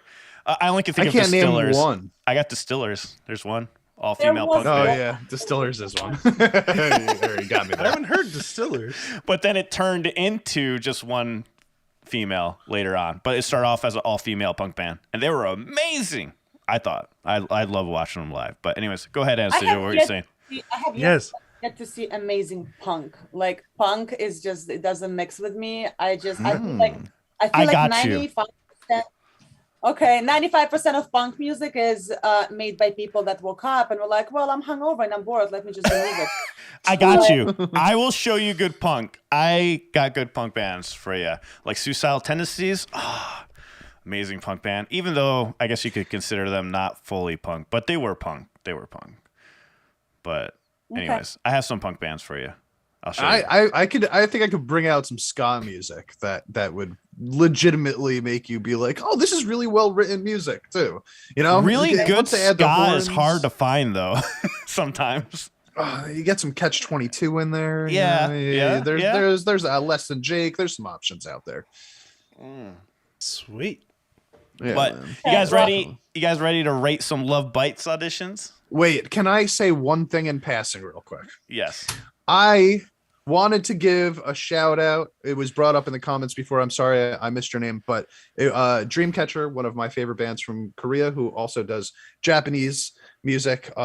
They put out like both Korean and Japanese music, and their Japanese music is more like metal, but they just won their first award since they started becoming a band in the last like 7 years or whatever. So that is cool. It's really, really big news. Like when somebody wins a band over there, wins an award over there, like on their comebacks, it basically means that they've legitimized themselves as like one of the top performers in the genre. So I wanted to give them a shout out just because they are the heaviest and the most metal version of K-pop in the world. So go them. I need to listen to more Congratulations. Dreamcatcher. I need Champ to give me a list because he has. I'll give you all of it, baby. I got it. Yeah. I got that all. You know me enough to give me down the right path, I think. Oh yeah, definitely. We should do a stream together one day where I just show you let's do it. Shit. I'm down. Let's do that. Anastasia, you have anything to say before we move on to Lovebites? No, I'm writing down Dreamcatcher. Watch Dreamcatcher. Okay. Nice. Wave, you have anything to say? I've never been impressed by any punk either, so send Oh some my God, way. I just fucking can't with punk. It's like I'm as out. an artist, you should be responsible for the shit you put out. Shit. Like, It's just musically boring to me because it's all not power Because you boring. chords. guys haven't heard good punk. unprofessional. It's done by people that have no idea what music is, and I have yet to see a Wow. good one. Like, All right, Alan, tag me in, buddy. Wow. I'm ready to go. Fists I'm up. ready to go. Me All and right. Alan versus I don't Ryan know, all Anastasia. Fuck. give me good punk, and I will change my opinion. So far, I Yes. just did it, and I'm like, okay, this is one chord that you learned today, and this is what you're playing, and just because you hate the society and want to be cool doesn't mean you should be playing music. Like, Champ, you go I mean, that first is kind before of the I mentality rant. of it. Go ahead, Champ.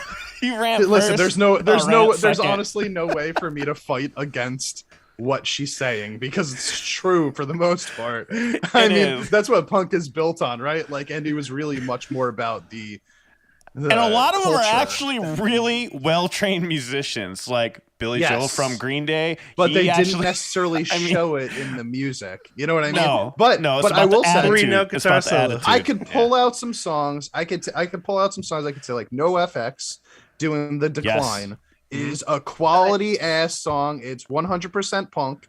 It is nothing else besides punk, but it is written in a way that you could be proud as a musician. Yeah. That would be the first place that I would start. I'm gonna Gonna bring write on. that down. I'm gonna bring on a classic Green Day song from Smoothed Out Slappy Hours before they were famous, and then you can hear how well Billy Joel Armstrong can shred like a motherfucker. just cause.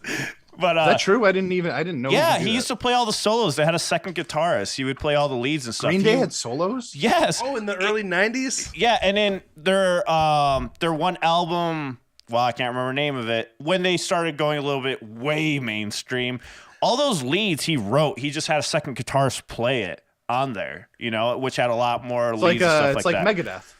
Yeah, it's but anyways, I get what you're saying though. I get what Anastasia's saying though. Punk's not for everyone. It really isn't. But there's some really I will lot of say, like, powers. I love Green Day. Like, the drums, bass are Yes. amazing in it.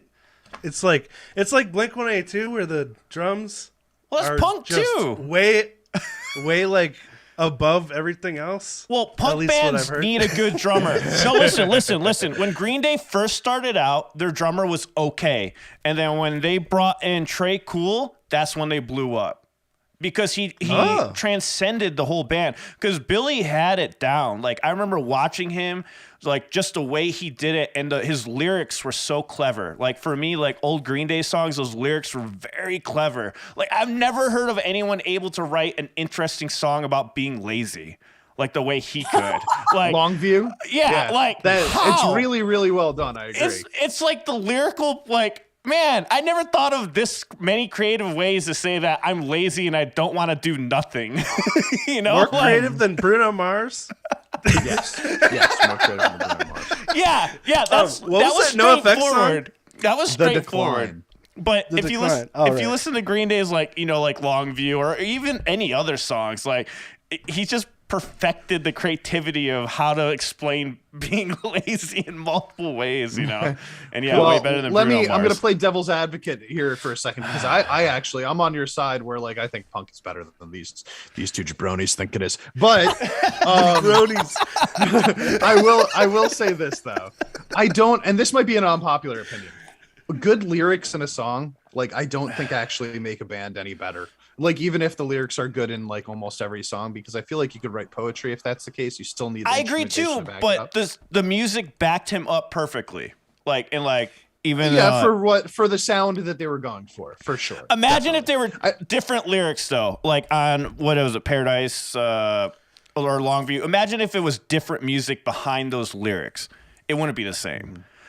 You couldn't put metal behind those lyrics. It's a good balance of everything. Yeah, it's a good balance. And then Trey Cool killed it on drums always. You could feel the passion and stuff through his playing, and he's an excellent drummer. That guy could probably play in most metal bands.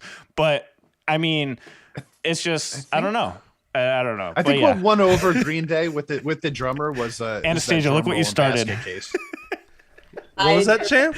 I think what won over the fandom with Green Day when it came to instrumentals was when they heard Basket Case and that drum roll. Oh my God, somebody knew what Kerplunk was. Sorry, that just blew my mind. Go ahead. Keep Thank talking. you. Sorry. I sneezed no, it's okay. over the part where I already tried to say again. it twice. It's over. I'm out. I want to learn. Shout out to Lord Verator for bringing up the Kerplunk album. Like, do you guys know, like, he even... I think he has like a couple country songs on there. They're fucking hilarious. But anyways, I digress. I'm going to shut up now. It's because I love that we all have huge different fan, perspectives, though. But that makes this really interesting. I grew up on punk, so that was like what I did. I skated all day and listened to punk. Too, man. Yeah, I skated all day, listened to punk. That's all I listened to. And same. I got my Tony Hawk board outside right now. I was trying to show my son how to skateboard. Did you guys see that they just made a remastered version of Tony Hawk 1 and 2? Oh, I have it, and I've played both of them. Nice. Tony Hawk got me into NoFX. I won't lie. That's how I got into NoFX. Oh yeah, they got me into Motorhead actually. Those soundtracks are top-notch soundtracks, like all timers. All right, let's get into Lovebites, guys. We have 30 minutes left of the podcast. Let's go ahead and get into Lovebites. So this is what we're gonna do, guys. We have some auditions, and believe it or not, I cannot find a lot of auditions out there, which was really weird. There's only 2 and then 1 guitar one. If you guys have another link, shoot it to me on Discord right now. I'll play it. So we're going to rate 2 of them. And so this is the backing track that they had, which honestly sounded like a Motley Crue song to me, almost, for some reason. I thought the backing track kind of was like very resemblance of some old school Motley Crue songs. But here it is. Here's the backing track that people had to play to.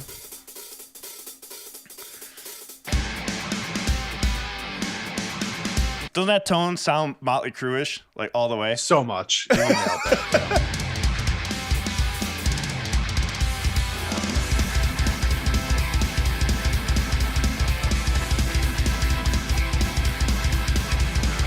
Oh, this is cool.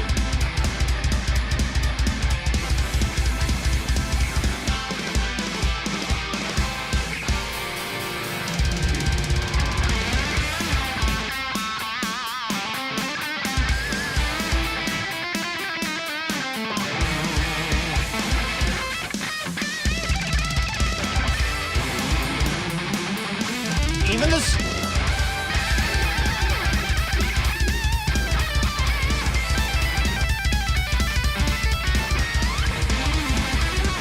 This would be a fun challenge.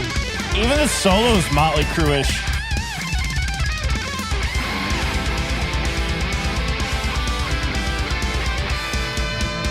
When that part came up, I'm like, oh, there's Lovebites. Like, right? When that part came on, I was like, oh, there's Lovebites. Because in the beginning, I was like, what is this? This is so unique for them, you know, to do that style of music. And then when that came up, I'm like, oh, there they are. Yeah.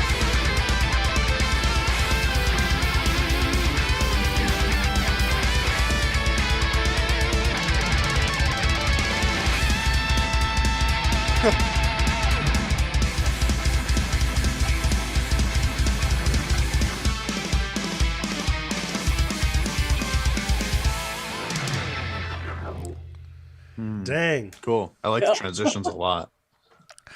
I like how they threw like a freaking whirly style keyboard at the very end. I was like, oh, nice. Nice. But that was interesting how they it was like so swingy. The bass or the kick drum was so swingy. Yeah. But then the fills are really straightforward.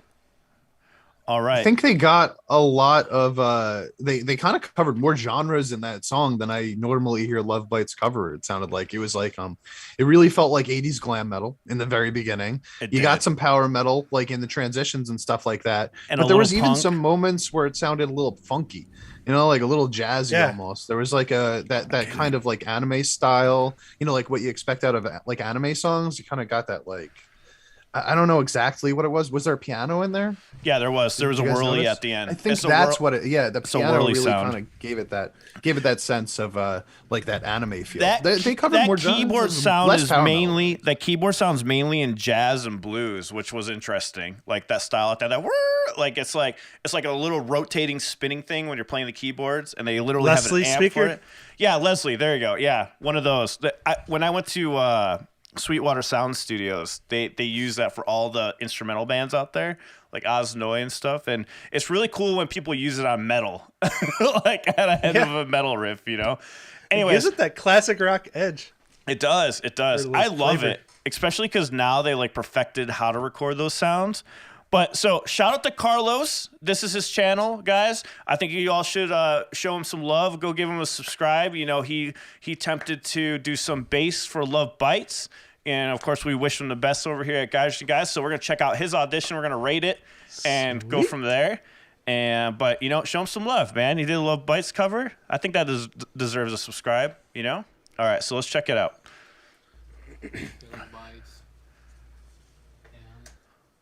He looks cool. Yeah. Let's see if I can get it louder. Yamaha bass. All right. Excuse me. Do you think they're going to turn this into an actual song, guys? Or do you think it's just literally for the auditions? So. I don't think it's going to be a real song. Yeah.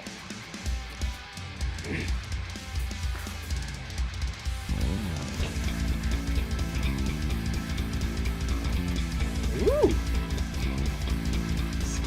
Pretty solid so far. Not where I thought he was going to go with it. Nice. Hey.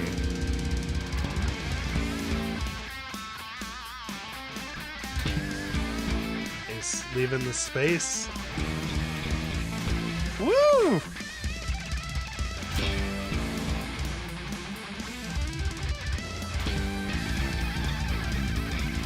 Hey.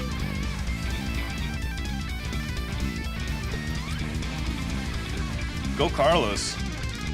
Yeah, dude, this guy's slaying it. He's got the finger picking and slap down.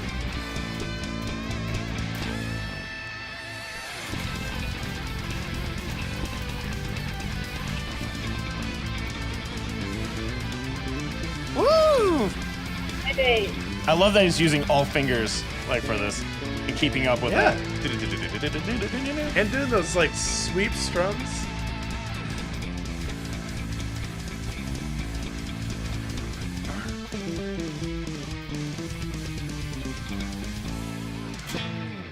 All right, we'll start with Anastasia. That was awesome. Anastasia, we'll start with you. You rate it out of 10. Give your critiques, what you liked, what you didn't like, and out of 10, what do you rate it? So I don't play guitar. It's very hard for me to like judge or comment on guitar playing because I always say the guitar solos give me orgasms, and that's what it is. That's what they're for. That's what they're for. And Someone give me a guitar. I just Hey, all right, hold on. Here we go. All right, Champ and Alan guitar battle. I did like the I think Alan said that. I did like the fact that he gave it space, that the lead guitar, because I feel like it's really cool that he did that in the audition, because I feel like a lot of people would just keep playing through the whole track, but the fact that he gave it so much spacing, I feel like it shows that he will work as work well with people in a band. I don't honestly, like, I don't even know how to rate this, because again, I don't play guitar. It's hard for me to How rate. did you feel? Somebody. Rate it about how you felt. Like, I felt like a 7.5, 8. I One or feel the like other. 7 or 8. I don't know. I don't know. Maybe I wish there was a little bit more. I just felt like maybe a little bit more energy coming out from it. Like he was focused so much on music, which is totally cool because that's what he's there for. You know, it's an addition for a bass player. Yeah. But like, this is not just an addition for a musician. This is an addition for a band member, you know? Like, I feel like I just wanted to see a little bit, maybe the energy part of it. But yeah, it was really cool. All right. So 7.5 for you. We'll go with 7.5. Right? Is that what we're going with? I got to write this down. 7.5. All right. /8. 7. We're going 7.5. We'll 7.5. It's okay. You can be mean. It's fine. I'm not mean. I'm kidding. I'm being an asshole. Just ignore me. No, 7's good. That's really good. Awesome. Again, shout out to Carlos, guys. Make sure you go subscribe to his channel. And we're gonna. Oh, that's not his channel. I'll bring it back up. But Wave, go ahead. What do you rate it? Or what do you think about it first? Tell us what you think first, and then go ahead and give us a rating. I thought it was really well done. Like what's playing? Just ignore that. It was something. Okay. He did a good job of, like Anastasia was saying, leaving that space during those guitar lead parts. I think is a very essential part of being in a band is knowing when to let your other members shine. He had some cool licks in there. Moving around the scale sometimes. And he also fit in really well with the unison parts with the leads in the higher register. So I thought he had a really good grasp on what is important about being in a band. And I'd give him a solid 9. Wow. Well, wow. I think, he covered all the bases that are important. No pun intended, but important to being in a band is, all right. Having restraint and talent, like a good blend. Okay. But it's hard to rate something when I didn't see other things to compare it to. Yeah. Because we need to create the 1 to 10 scale first. So, No, we're just rating his performance. It sounds good, so you give it a 9. That's, Wave, you're really generous, man. I think that's good. But no, he did kill it. Hey, in the chat, let us know what you guys rate it. Drop your ratings while Champ is giving his rating. So we got a 7.5 and a 9. Go, Champ. I'm going to go with a 7, I think. I thought he's a good bassist, obviously. And I thought that some of the parts, he really nailed. So if I understand this correctly, there's no sort of he's writing his own part, right? There's no music that he's playing along. Okay. Yeah, there's no bass in the Yeah. So I assume that he sat there and he wrote this out and he thought about exactly what he was going to play in all the parts. I thought that some of the transitions sounded really, really good. Like Wave said, when he went up to the higher register and he played along with the lead, certain those little quick transitions sounded awesome. I love stuff like that. Mm-hmm. And I did like that he gave it space in the verse section but I think what takes it down a little bit for me is that I felt like there was a little bit too much of that, where I was like, okay, it's nice to give it the space on the first 2 bars, even the 3rd bar, maybe on the 4th bar, come in a little earlier though, maybe halfway through that 4th bar, come in with a little, go down the scale before we get into the next part. I felt like there was a little elements of, maybe this is just that Misa has gotten me really I expect really high levels of creativity when it comes to the bass. He played the song. I just didn't get the sense that creatively it blew me out of the water. So overall, it was a 7. It's good points. 7? Yeah. All right. So for me, it's a 5. Let me explain why. I give it a 5. Yes. Here's why. So you see, I'm not a bitch. No one said you were. Nobody said you were a bitch. Who said that? I give it a 5. You're the second highest rating. I know. Here's why I give it a 5. So for one, let me just comment. His technique was good. That's what I liked about it, and that's why he gets a 5. The technique was good. Honestly, you need to show that you understand tone and sound. I didn't feel that from that very muffled sound. He had a MacBook sitting right there. He had the capabilities of editing it, get it together. As a musician these days, you have to be able to understand where you are, where you sit in a mix, and how you are as a musician. Because you can go up there on stage and you're going to sound like shit if it's not set up right. That's just my opinion on it. And back to what Champ was saying, I agree with what Champ said. He did leave the space, and that was cool, but he's following the guitar. And that's a really big pet peeve. I think he should have been following the drums. He was not following the drums. When you're listening to it, he's not in sync with the kick drum. He's in sync with the guitar, which is still good. Carlos, I still love the performance. It was amazing. My opinion, though, was a 5, and that's because he has really good technique, really good playing, but I didn't feel that he was locked in with the drums, and that's the most important part as a bassist in a band. You have to lock in with the drums, and I didn't think it was there, in my opinion. That's what I rated. But That's fair. yeah. That's fair. I'm sure people were like, "What?" I'm sorry. I was like, No, it looks like the sentiment is about a 6 in the chat right now. So, no, not too off. yeah. So we got that one. So we're ready for this next performance. Here we go. And then again, shout out to Carlos. Here's his channel. Go shoot him a sub. Shoot him a comment. Tell him, hey guys, you guys just reviewed your stuff. Great job, man. Like pump him up. Hopefully he comes over here and checks it out and stuff. So great job, Carlos, to you, all right? And he could always do another one too. Like I'd love to see what he can do with a second version of it also, because clearly he's able to play. Yeah, he can play. That's why I just said like his technique was good. His playing was good. Those were just my other critiques. Like I can't. It would be cool to see him take our feedback and make another version. That'd be cool. Like make an updated version. Carlos, challenge. Like I said, I'm not saying, too late.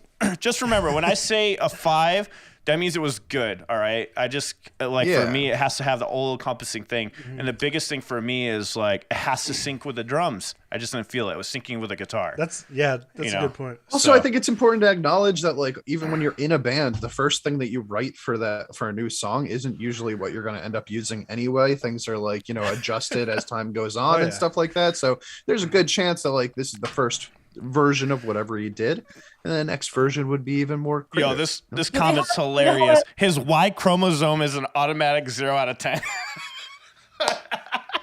I'm sorry, that was funny. He's a dude. I am.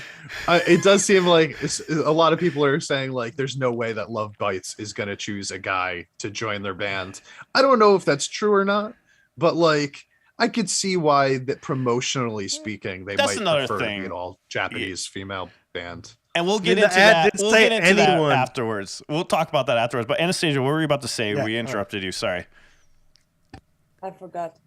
Damn it. I'm sorry. I heard you talking. My bad. You need to just tell us to shut up, Anastasia. Oh, yeah. She's filling in for Ryan very well. I remember. Do they have a deadline by when the submissions need to be submitted? I think it's May 25th, if I'm not mistaken. Oh, so am I right? Yeah. That would be sweet. Fuck, I'm going to do one. I'm going to do one anyways. Like an updated version following the drums a little more. I mean, I have my version already, but Lovebites said I couldn't release it. Doesn't it sound like a fun challenge? Yeah. Like, even though I'm really not a bassist, I kind of want to do it just for fun. No. I started off on bass. Right? I started off on bass. That was the first band I was in, so it'd be cool just like go back to those roots. It's funny, I started off on guitar, then played bass afterwards, but it'd be kind of fun just to do it, But anyways, all right, next one. I just want to write the part and then have somebody else play it for me. Can we do that somehow? Can you write it for me? No, you play it. I'll write it. You play it, bro. All right, fine. Probably wouldn't be able to play it. Write it and send it to me. All right, write it and send it to me. All right, so here's this next one. I just want to give, like I said, I want to give a shout out to these guys. Go subscribe to their channel.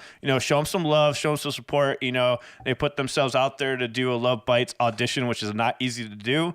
And so shout out to everybody that has done it. I haven't found a lot of them. I only found 2 guys, and the 2 that put it up, like, hey, shout out to you guys. You guys had the balls to go put that up, and that's awesome. So right now, and can we also shout out the amount of work that comes before the video, because they do have to listen to the song, compose their parts, learn all the ins and outs before they even film. So exactly, right. Like Wave said, then. There's a lot of work, trust me, guys, that goes behind covers. Trust me. All right. So this is Julius. This is his channel, guys. If you look, he has 5 subscribers. Let's get him up to like 50. Let's get him up to 50. Let's support this guy. He did a Lovebites cover. Yeah, get him to 1,000. God damn it. He did a Lovebites cover. Let's go. I mean, Lovebites audition. All right. So here we go.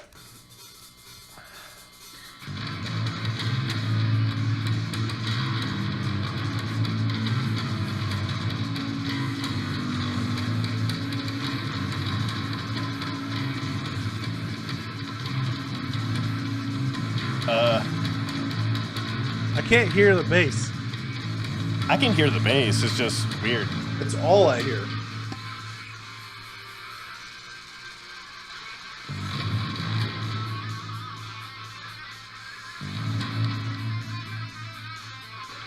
Thank you, Matt.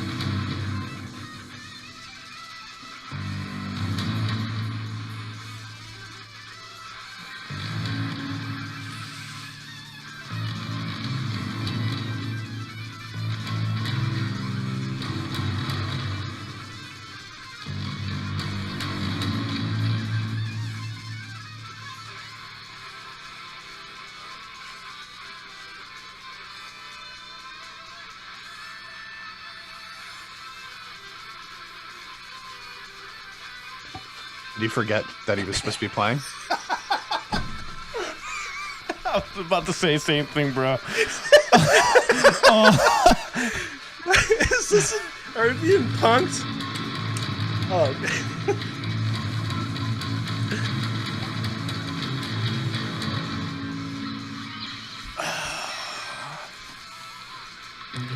All right, guys, hold on.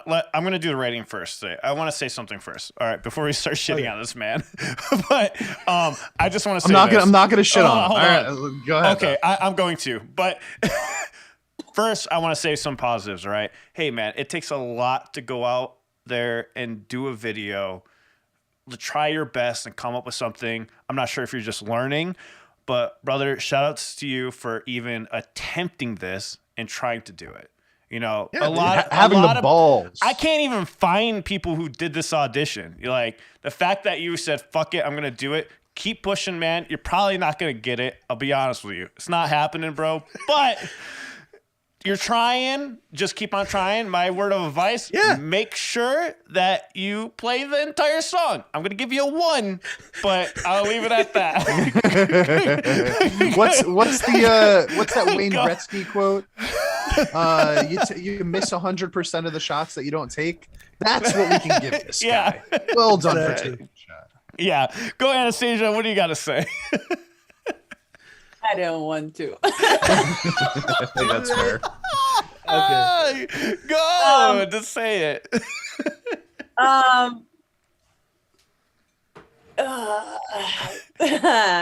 So This is how we all improve, right? Yeah, just say it. I mean, come on. I gave him a 1. It can't be any worse than that. You giving him a 0 or what? no, yes, no, but I just feel like going back. Go ahead. Sorry, I'm sorry.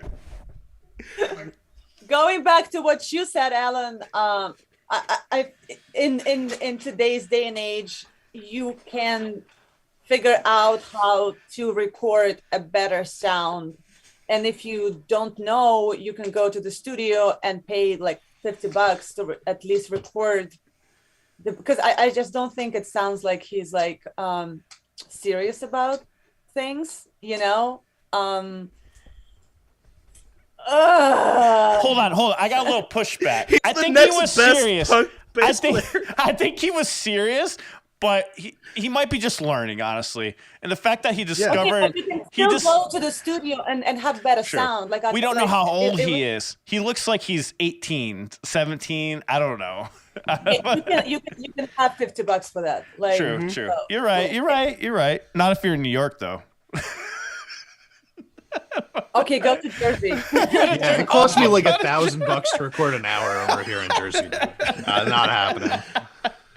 Anyways, what's your rating, Anastasia? I get what you're saying. It's okay. Just say how it is. He needs to hear it. Hard criticism. But we support you, man, because you did a Lovebites audition. And just keep on pushing, man. Keep on pushing. Take our shit serious, what we're saying. You can be better. Don't worry. You can still practice and get better. It's not the end-all, be-all, you know? So keep going. Yeah.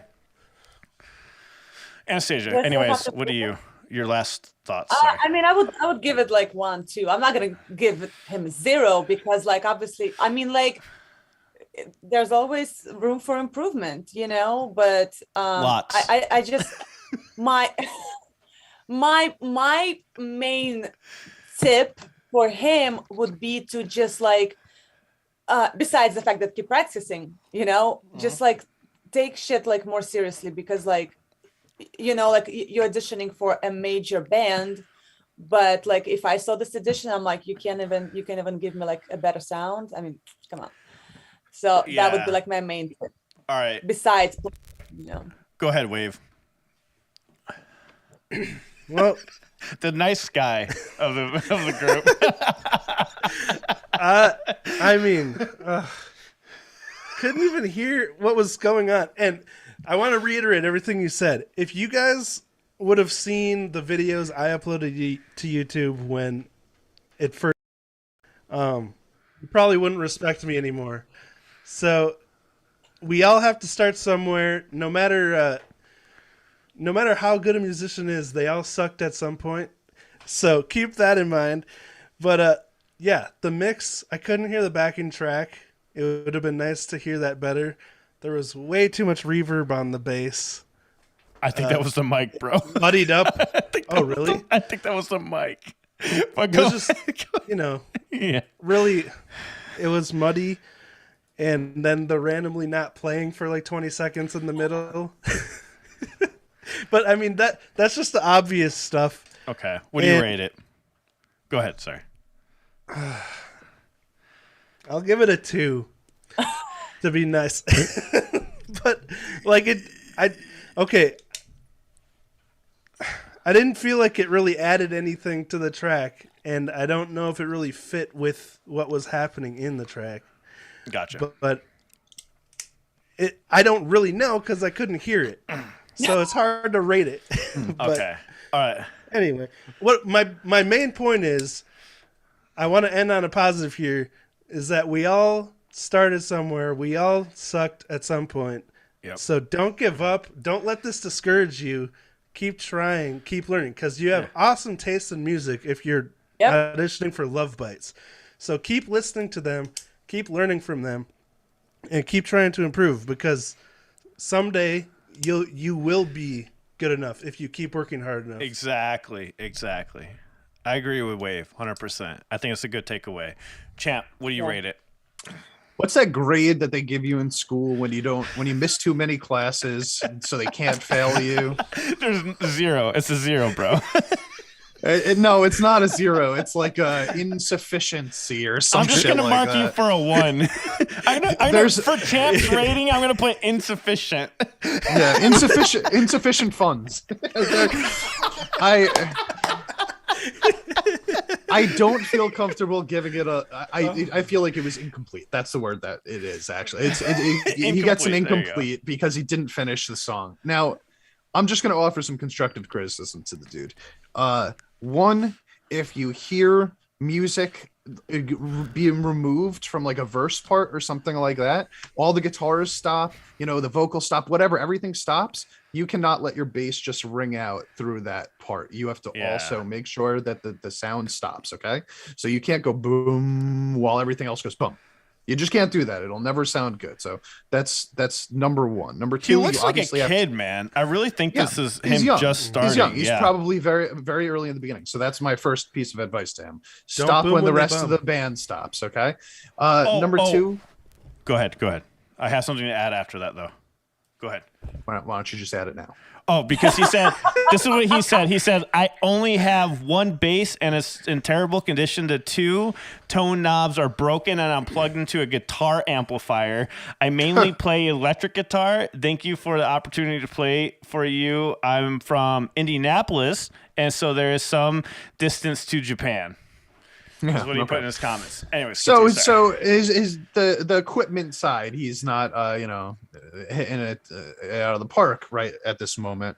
I'm sure that with better equipment it will sound better. You know, I had a practice guitar that I was playing with, and I thought I didn't know how to play guitar, and then I got a new guitar, and now I can play guitar again. So obviously it does make a big difference, but there was parts about it where it was just the writing parts, follow the rest of the band. Don't go off on your own, and you can't just stick to root notes. If you're going to be a bassist in a top-notch band, if you're going to be in a punk band, you can just do the root notes. Yep. You can play the root notes in a punk band as a bassist, but in a metal band, especially like power metal band like that, not a good punk band, even a good one, man, on the bass, you pretty much can.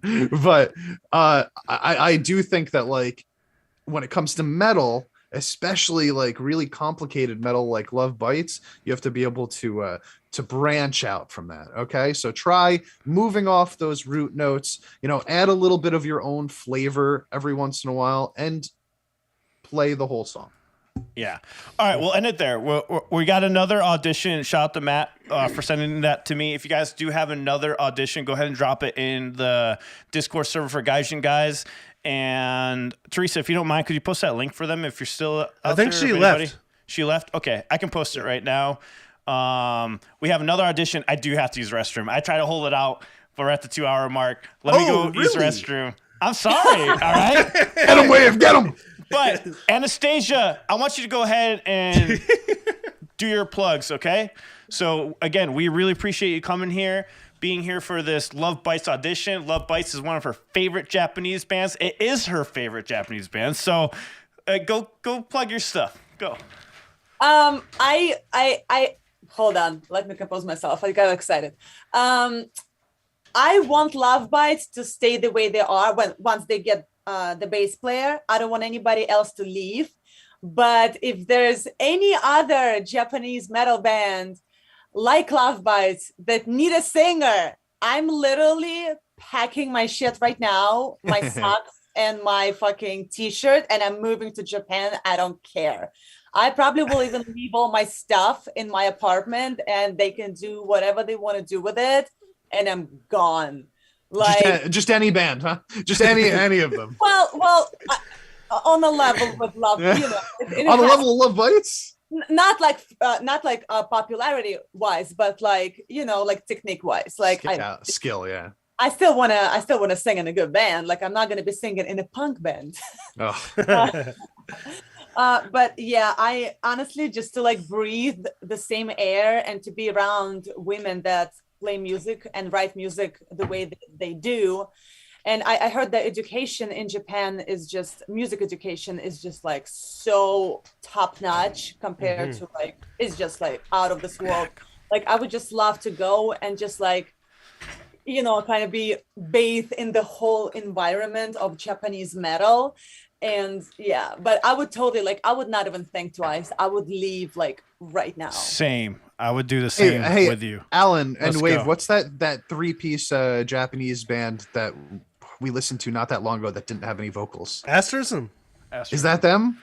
Let's get Anastasia over there. They need a vocalist. I think they would be awesome with vocals. All right, so we're going to get back into the Lovebites audition. So here, we got a third one. Thank you, Matt, for shooting this over to me. If you guys have any more, send it to us in Discord under the Lovebites tab and drop us a comment if you did do that. So someone said they sent Anastasia. Yeah, I got it. Oh, okay. Sorry. Yeah, I got it. Thank you, Anastasia, for that. Here's the next one. Ooh, nice.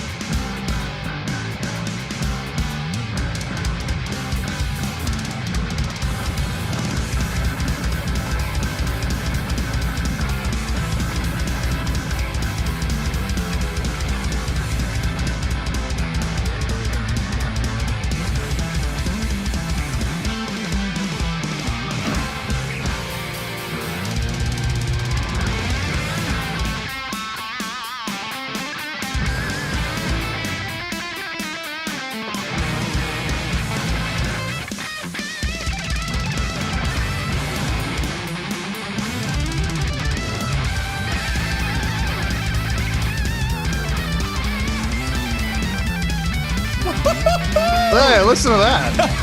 Fuck yeah, dude. Right with the drums.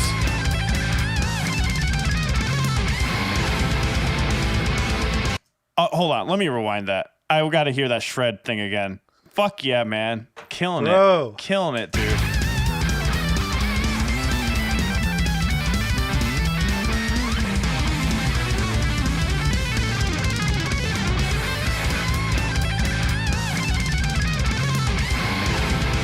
almost as good as my audition.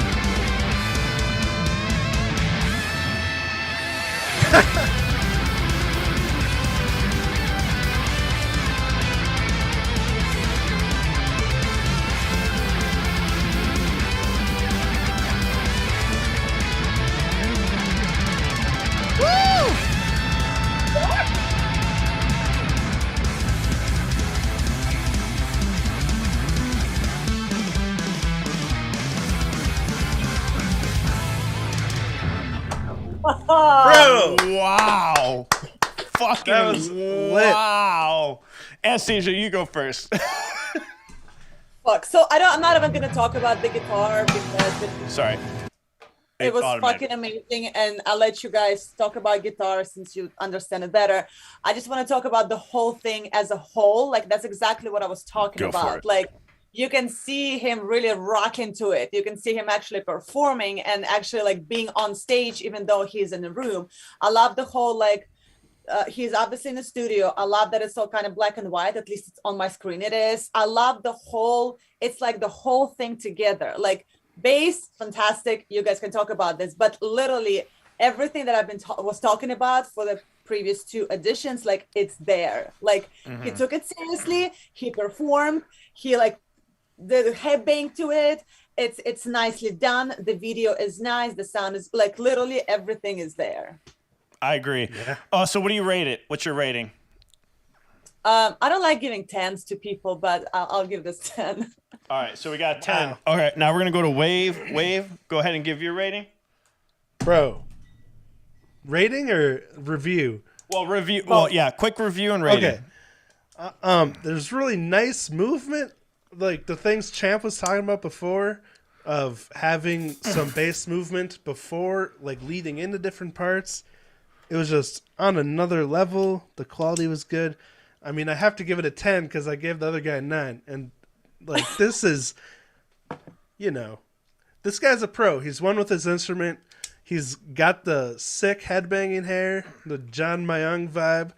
It was very pro. So what 10. do you give it? 10? All right, we got 10. All right, I'm going to go ahead and say something about this. So I would say a 9. But I mean, I'm almost at a 10 also.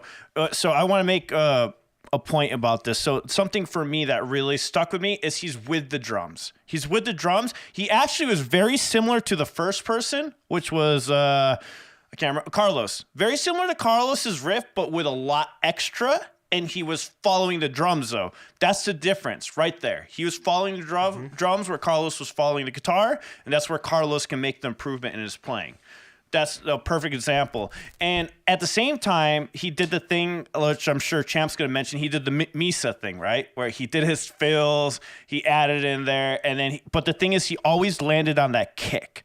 And that's what I really look for with bass is like if they're landing it on the kick or they're doing the accents with the snare and the fills and following those. And I heard that. Even though there's not a lot of fills in there, I can see him being able to follow with Lovebites perfectly when it comes to those things. That's why I give him a 9. I give him a 9 because I'm going to knock him for tone just a little bit. There's some little perfections I think could have been done with the EQ and the mids. Like we call them the bass mids. There's like the regular mids for guitars or bass mids. I think it was up just a little bit. It would have been perfect. But that is normally the typical sound for power metal style. So I think in the overall Lovebites, if they do continue going their power metal routes, it will work out perfect. And that's just my opinion to it. But I mean, I'm almost a 10 also because it was just really fucking well done. Maybe a little too many shredding. Maybe, make it shine. Don't do it the entire time. Maybe there's a little too much. It is Lovebites though. But it's Lovebites. But when you listen to Lovebites, as a bassist, you got to hold it down and you need to know when to play. I do think there's something to be said about having a breath of air and shining when you need to, and. But I understand this isn't an audition, so you got to show what you got. You got to give everything. You got to show that you have the skills. And I think he really showed that he had a skill. So shout out to Sakamoto, by the way. Let's go ahead and drop him a sub. Make sure you drop him a 1. He definitely has like the most views out of it. Can see why. Go support this man. Drop him a subscribe on his channel for just doing this, That's amazing. Somebody mentioned that he is from Japan. That's really cool. And I liked it. I liked it overall. Logistics. And I'm really critiquing. Like, that's me being very critical. I would hire the man in a heartbeat, I like how Alan's like, okay, what's your rating? And then he talks for 5 hours. Okay, Champ, what's your rating? Oh, do you actually want me to go? I thought you were... So I'm going to be probably the most critical here. The dude from a talent level is a 10 out of 10. From a song structuring... okay, so let me talk about the things I really liked first.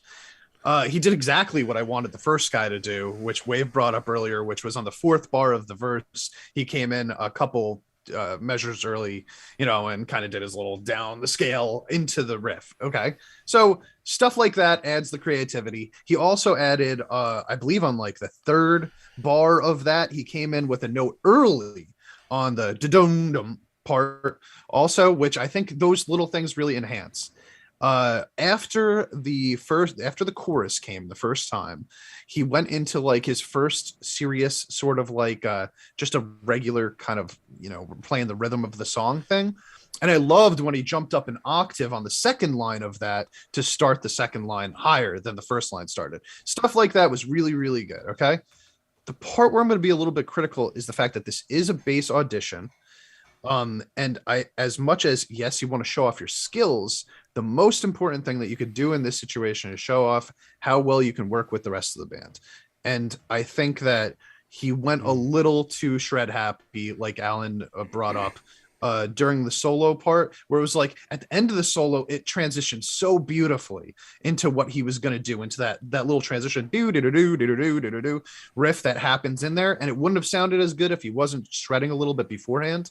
But I think he could have cut out about half of that shredding part so that Lovebites could see it and go, he's willing to allow our guitarist to shine in the parts where the guitarists need to shine, rather than him taking a little bit of the spotlight, which I don't think they would necessarily want. You might want to add parts like that in parts that are not the guitarist soloing, maybe a part where the guitarists are taking it down a notch is where you want to go a little bit heavier on the bass to be a little bit more focused on, featured on. So I think that he's awesome and it sounded really good. I'm just not sure that it was perfect for an audition, but I wouldn't be surprised if he was given an opportunity, based on his skill level. What's your rating? I give it a 9. 8.59, 8.75. I'm going with 8.7. I'm going to give it a 9. I'll put 9 for you. Fair. Interesting points. Yeah. All right. So we got another one here. Thank you, Hades, for sending this one over to me. It's this one he posted on Instagram, which is interesting. And we're going to go ahead and pull that up. It would be cool if we could find a female that did this, since it's like an all-female band. For real. Yeah, come on, ladies. I expect a female to inevitably end up being the one that gets chosen for the band. There's none, man. There's none. I mean, if nobody tries, they got to audition first. Yeah.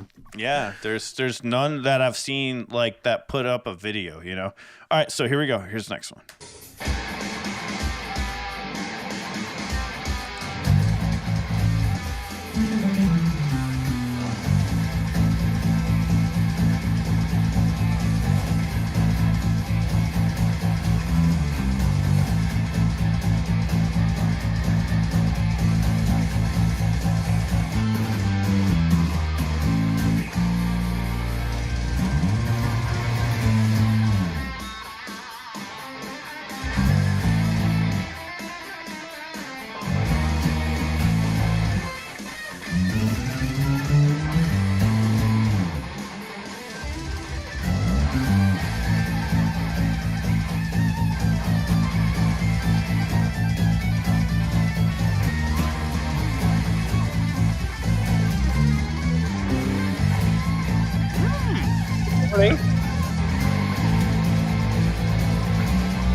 sound like a Foghat riff.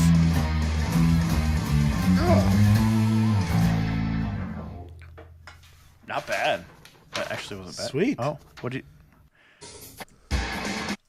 What was that? I don't know. He's got to mirror it. I think he forgot. He forgot to mirror it. But who is he? So we can give him a proper shout out here. I guess this is his profile. HARRORUKE. Go give him a follow on Instagram, guys. Show him some love. Give him some love. Say, hey, awesome man, doing a fucking Lovebites audition. All right, give him some love. But we'll go ahead and start with Wave this time. Go ahead, Wave. Oh, I was gonna suggest we go in reverse because we keep shoving Champ to the end. Like, I want to hear what Champ's Champ going has next. to say. I was just letting you go first. Okay, You haven't went first yet. I wasn't prepared. Okay, well, I mean, it was a really solid performance. You know, it was interesting. He was playing with a pick, allowing him to do those fast alternating picking notes and get those notes, like, you know, almost double what the other bassists were playing with the speed there. He followed everything well. He had some interesting licks, and it was restrained in parts where it needed to be. But the one thing was I didn't notice like any presence, like, you know, to really grab your attention through the performance itself. So I'd say 8 out of 10. All right, cool. All right, Champ. Hi, that's me. I'm gonna be short and sweet about this. I'm gonna give it a 5. Not that he was bad at all at playing his instrument. It kind of felt like a genre displacement. Like maybe he was used to playing a different genre of music, and he was adding it to this style of music. The bum bum bum bum bum, really really funky sounding. Not something that you hear a lot of the times in something like power metal. And the 16th notes that Wave was bringing up with the pick, that he was doing, I just am generally not really a fan of doing that on the bass, especially with high notes, unless it's a solo. I don't like hearing that in behind the rest of the stuff. And I think Lovebites does so much creative, like sort of like guitar and drum work, that stuff like that almost like pulls your ears in the wrong direction for me personally. He was a good player. I just don't think he's a good option for Lovebites. Interesting. And you said a 5, right? Yeah, for an audition. Skill level, obviously higher, but for the audition, I'm only going to give it a 5. All right, go ahead, Anastasia. What do you think? So while he was playing, for some reason, my video disappeared, so I was just listening. The whole bum bum bum bum bum bum bum bum, like I just wasn't feeling it. I don't know, like again, like I don't play bass. Like it's hard for me to talk about bass when like I've never held the guitar in my hands, you know. So but you can feel it. You can feel it. Like I mean, the bass is like a backbone. Well, with drums, it's like a backbone of the whole track, so you can't really be like go crazy on it.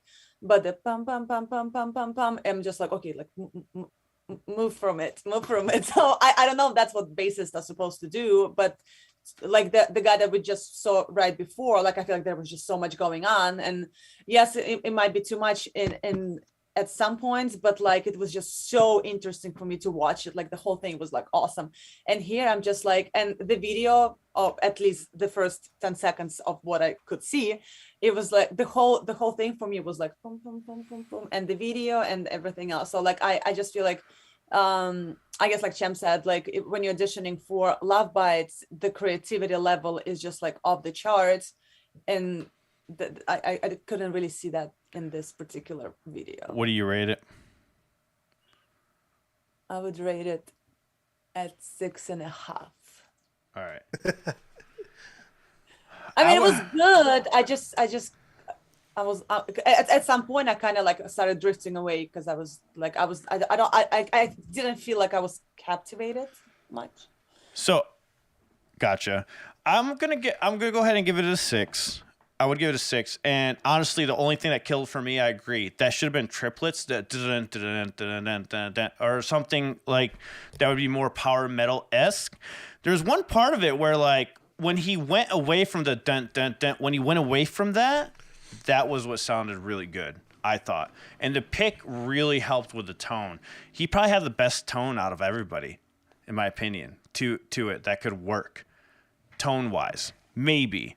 Until he started doing the dun, dun, dun, dun, dun. And I'm like, but I mean, that happens a lot with musicians. Like, even in the studio when we record, I have to have some finger players switch to pick because it's not coming out. It's not shining through. It's not going through. Because the problem with finger picking and recording is it's very warm sounding and blends in. But anyways, I give it a 6 because of that one riff. That one riff really annoyed the hell out of me. That dun dun dun. But all the in betweens were actually pretty spot on. The spacing, I thought when he was going dun dun dun dun dun dun, he should have went further down. He only went down 2 notes. He could have easily went down the scale 2 more notes, and it would have sounded really cool. Totally agree with that. I thought the same thing. Yeah, because you could hear it. I knew what he was doing. He all his little intricate stuff was very with it. It was just that one riff that dun dun dun made no sense. It didn't make sense. Yeah. It didn't go. It was also there was that transition riff that everybody 6. did. Yeah, a 6. Okay. Yeah. That transition riff that everybody did. Between the first chorus and the verse, the second verse coming in. He's the only person that did it on the lower strings. Everybody else went high with the guitar. And it sounded good. And he went boo, which I did like. That was one of the parts of the song that I thought he was creative about. You could tell that he's a trained musician. He's a really, he knows exactly what he's doing. He knows how to write a song. I just don't know if he knows how to write a power metal song or a Japanese metal song. It just didn't sound like that to me. Yeah. Well, okay. So that's all I have for auditions. If there's another one, go ahead and send it to me in Discord. I'll put it. I got a guitarist that did something. I did watch part of it. It was pretty fascinating. I think we should show him some love. And it was pretty cool. He did some cool shredding stuff. I accidentally lost the link, so let me pull that link back up. Here we go. Getting it right now. I thought it was pretty cool. I thought it was something cool to show a spotlight to, because I only watched the very beginning, and it seemed pretty good. So let's check it out. What is it? He's just playing guitar to that track, I believe. Sounds like it. You make a full. Is that something different? It is something different. Never mind. Yeah. All right. It's because it says Lovebites basis audition, so I was like, oh, I just watched the very beginning. So he's lying. Now that I realize it, no, he just did that. He's using it for the views, baby. Using it for the views. That's a clickbait title right there. He sounded good though. He did sound good. Yeah, sure. Nailed it. All right. So, is that it? Is that what we got? Yeah, I think we should probably get going. I did want to bring up our Patreon before we took off. Guys, we got some Galnerius reactions going up last week and this week coming up. We got more polls over on patreon.com/Gaijin We're starting to build our catalog over there of reaction videos. We've got Maximum the Hormone. We've got Brats. What else have we done over there, guys? Bandmade, and now Galnerius. And then we're going to be putting up a new poll very, very shortly for this week also. So if you guys want to check that out, it also gives you exclusive access to the Gaijin Guys Discord that we were talking about earlier that Alan has been slaving over for the past couple of weeks, as well as just the ability to see our extended podcasts, listen to our extended podcasts. So now to add to the Discord, to add to it, we are adding bands. Let us know if we're missing a band. Shout out to Pubaka, who's been getting the bands on there. We've been linking their Twitter accounts and trying to get all the posts go directly there. And so when you do go there, you'll have a Ryan corner, Mirror corner. We have Wave and mine. So you guys get notifications when we put out videos on our individual channels. You'll also get notifications about your favorite Japanese bands over there also. So it's all in one place. Find it right there. You can also give us news suggestions. Drop it in the news tab. It's all under there, Gaijin Guys podcast. And if you're a Patreon supporter, you get an exclusive chat with all 4 of us that we reside in. So don't be afraid to go talk to us in there and just add that. So it's a work in progress. We're slowly transitioning it over, and we're just adding bands right now at the point. So, let us know if we're missing any bands and stuff. We'll put it in there and go from there. But And one last word from Anastasia. Do you go ahead and give them a final plug to your stuff? And we really appreciate you being on with us. I'm looking forward to our Lovebites cover, so don't forget to go vote on which Lovebites song we should do underneath the Lovebites tab. But her and I are doing an acoustic version of a Lovebites song, so let us know. But go ahead, Anastasia. I'm just happy to be here. That was so fun. I even forgot that I was hungover. So that's good. That was really fun. Check my channel out, guys, and hopefully my band is gonna blow up this summer. So stay tuned for that. Can you plug your channel just so everybody knows where to find you? Like what's the name of your channel? Originals right now. Address? Anastasia Luna. Okay. YouTube.com/Anastasia Luna. And let's play one of your originals. Which one? What is an original that you want people to hear? I guess Spring. Everybody likes. What is it called? Spring, and it doesn't have copyrights, I think. So. All right, awesome. Spring, right? You said Spring. Okay, awesome. Let's play it. So this is Anastasia Luna. We're gonna exit the podcast with this. Here we go.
Is this a dollar music video?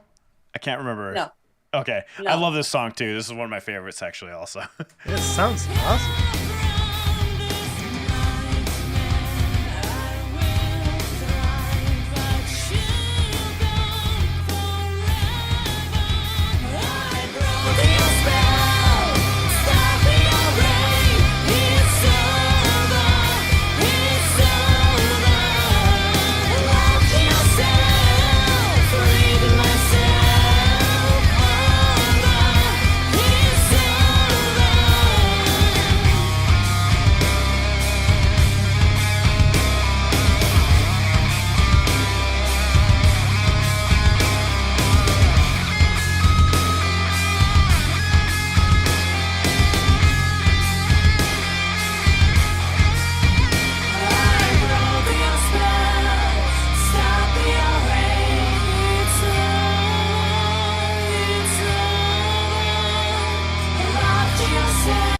Wait, what do you think? Well, let's give some time to critique. Let's critique this song. I'm just going to say I really love the double vocals. Great job. This sounds good. I've heard the song a lot already.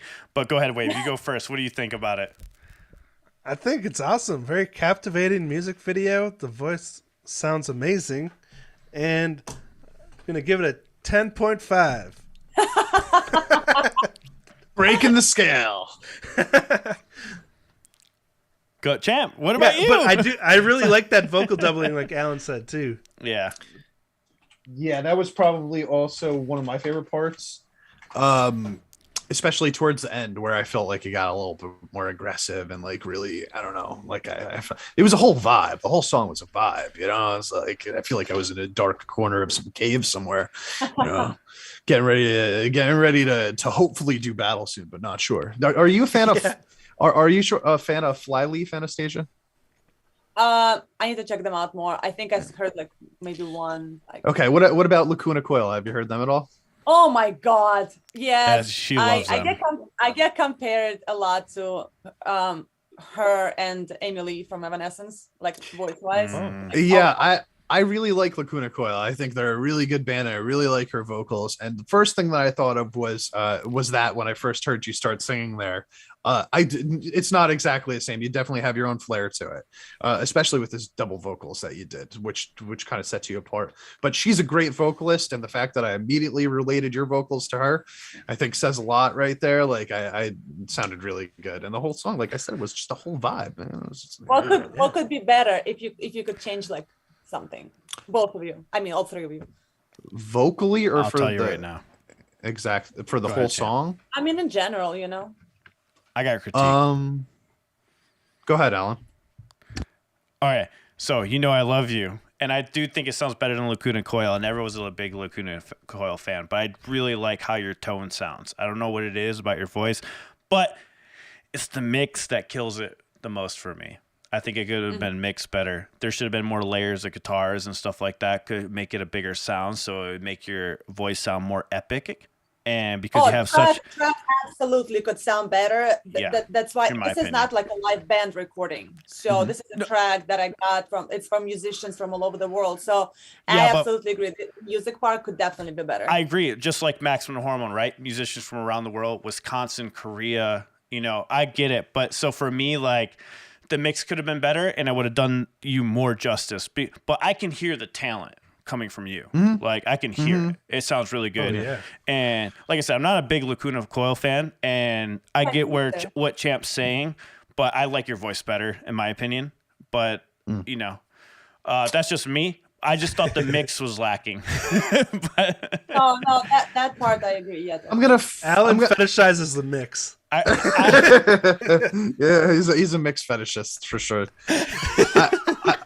I've got to back him up a little bit on that though, because the only thing that I did notice was that the guitar leads, specifically in the chorus part, felt a little thin, just a little thin. Like give me the stems. I'll remix it. Sorry, go ahead. Hiding in the background a little bit more. So if there was a secondary. There was already two guitars, but maybe a third layer of guitar to enhance that lead a little bit, maybe have a harmony on it or something like that. That's the only thing that I would have changed. I thought that the vibe of the song, I wouldn't want to change too much because then I think you would lose that. You know what I mean? Like I wouldn't want to make it too complicated. I wouldn't want to add a solo. I wouldn't want to do anything like that because I think it would change the vibe of the song too much. Agree.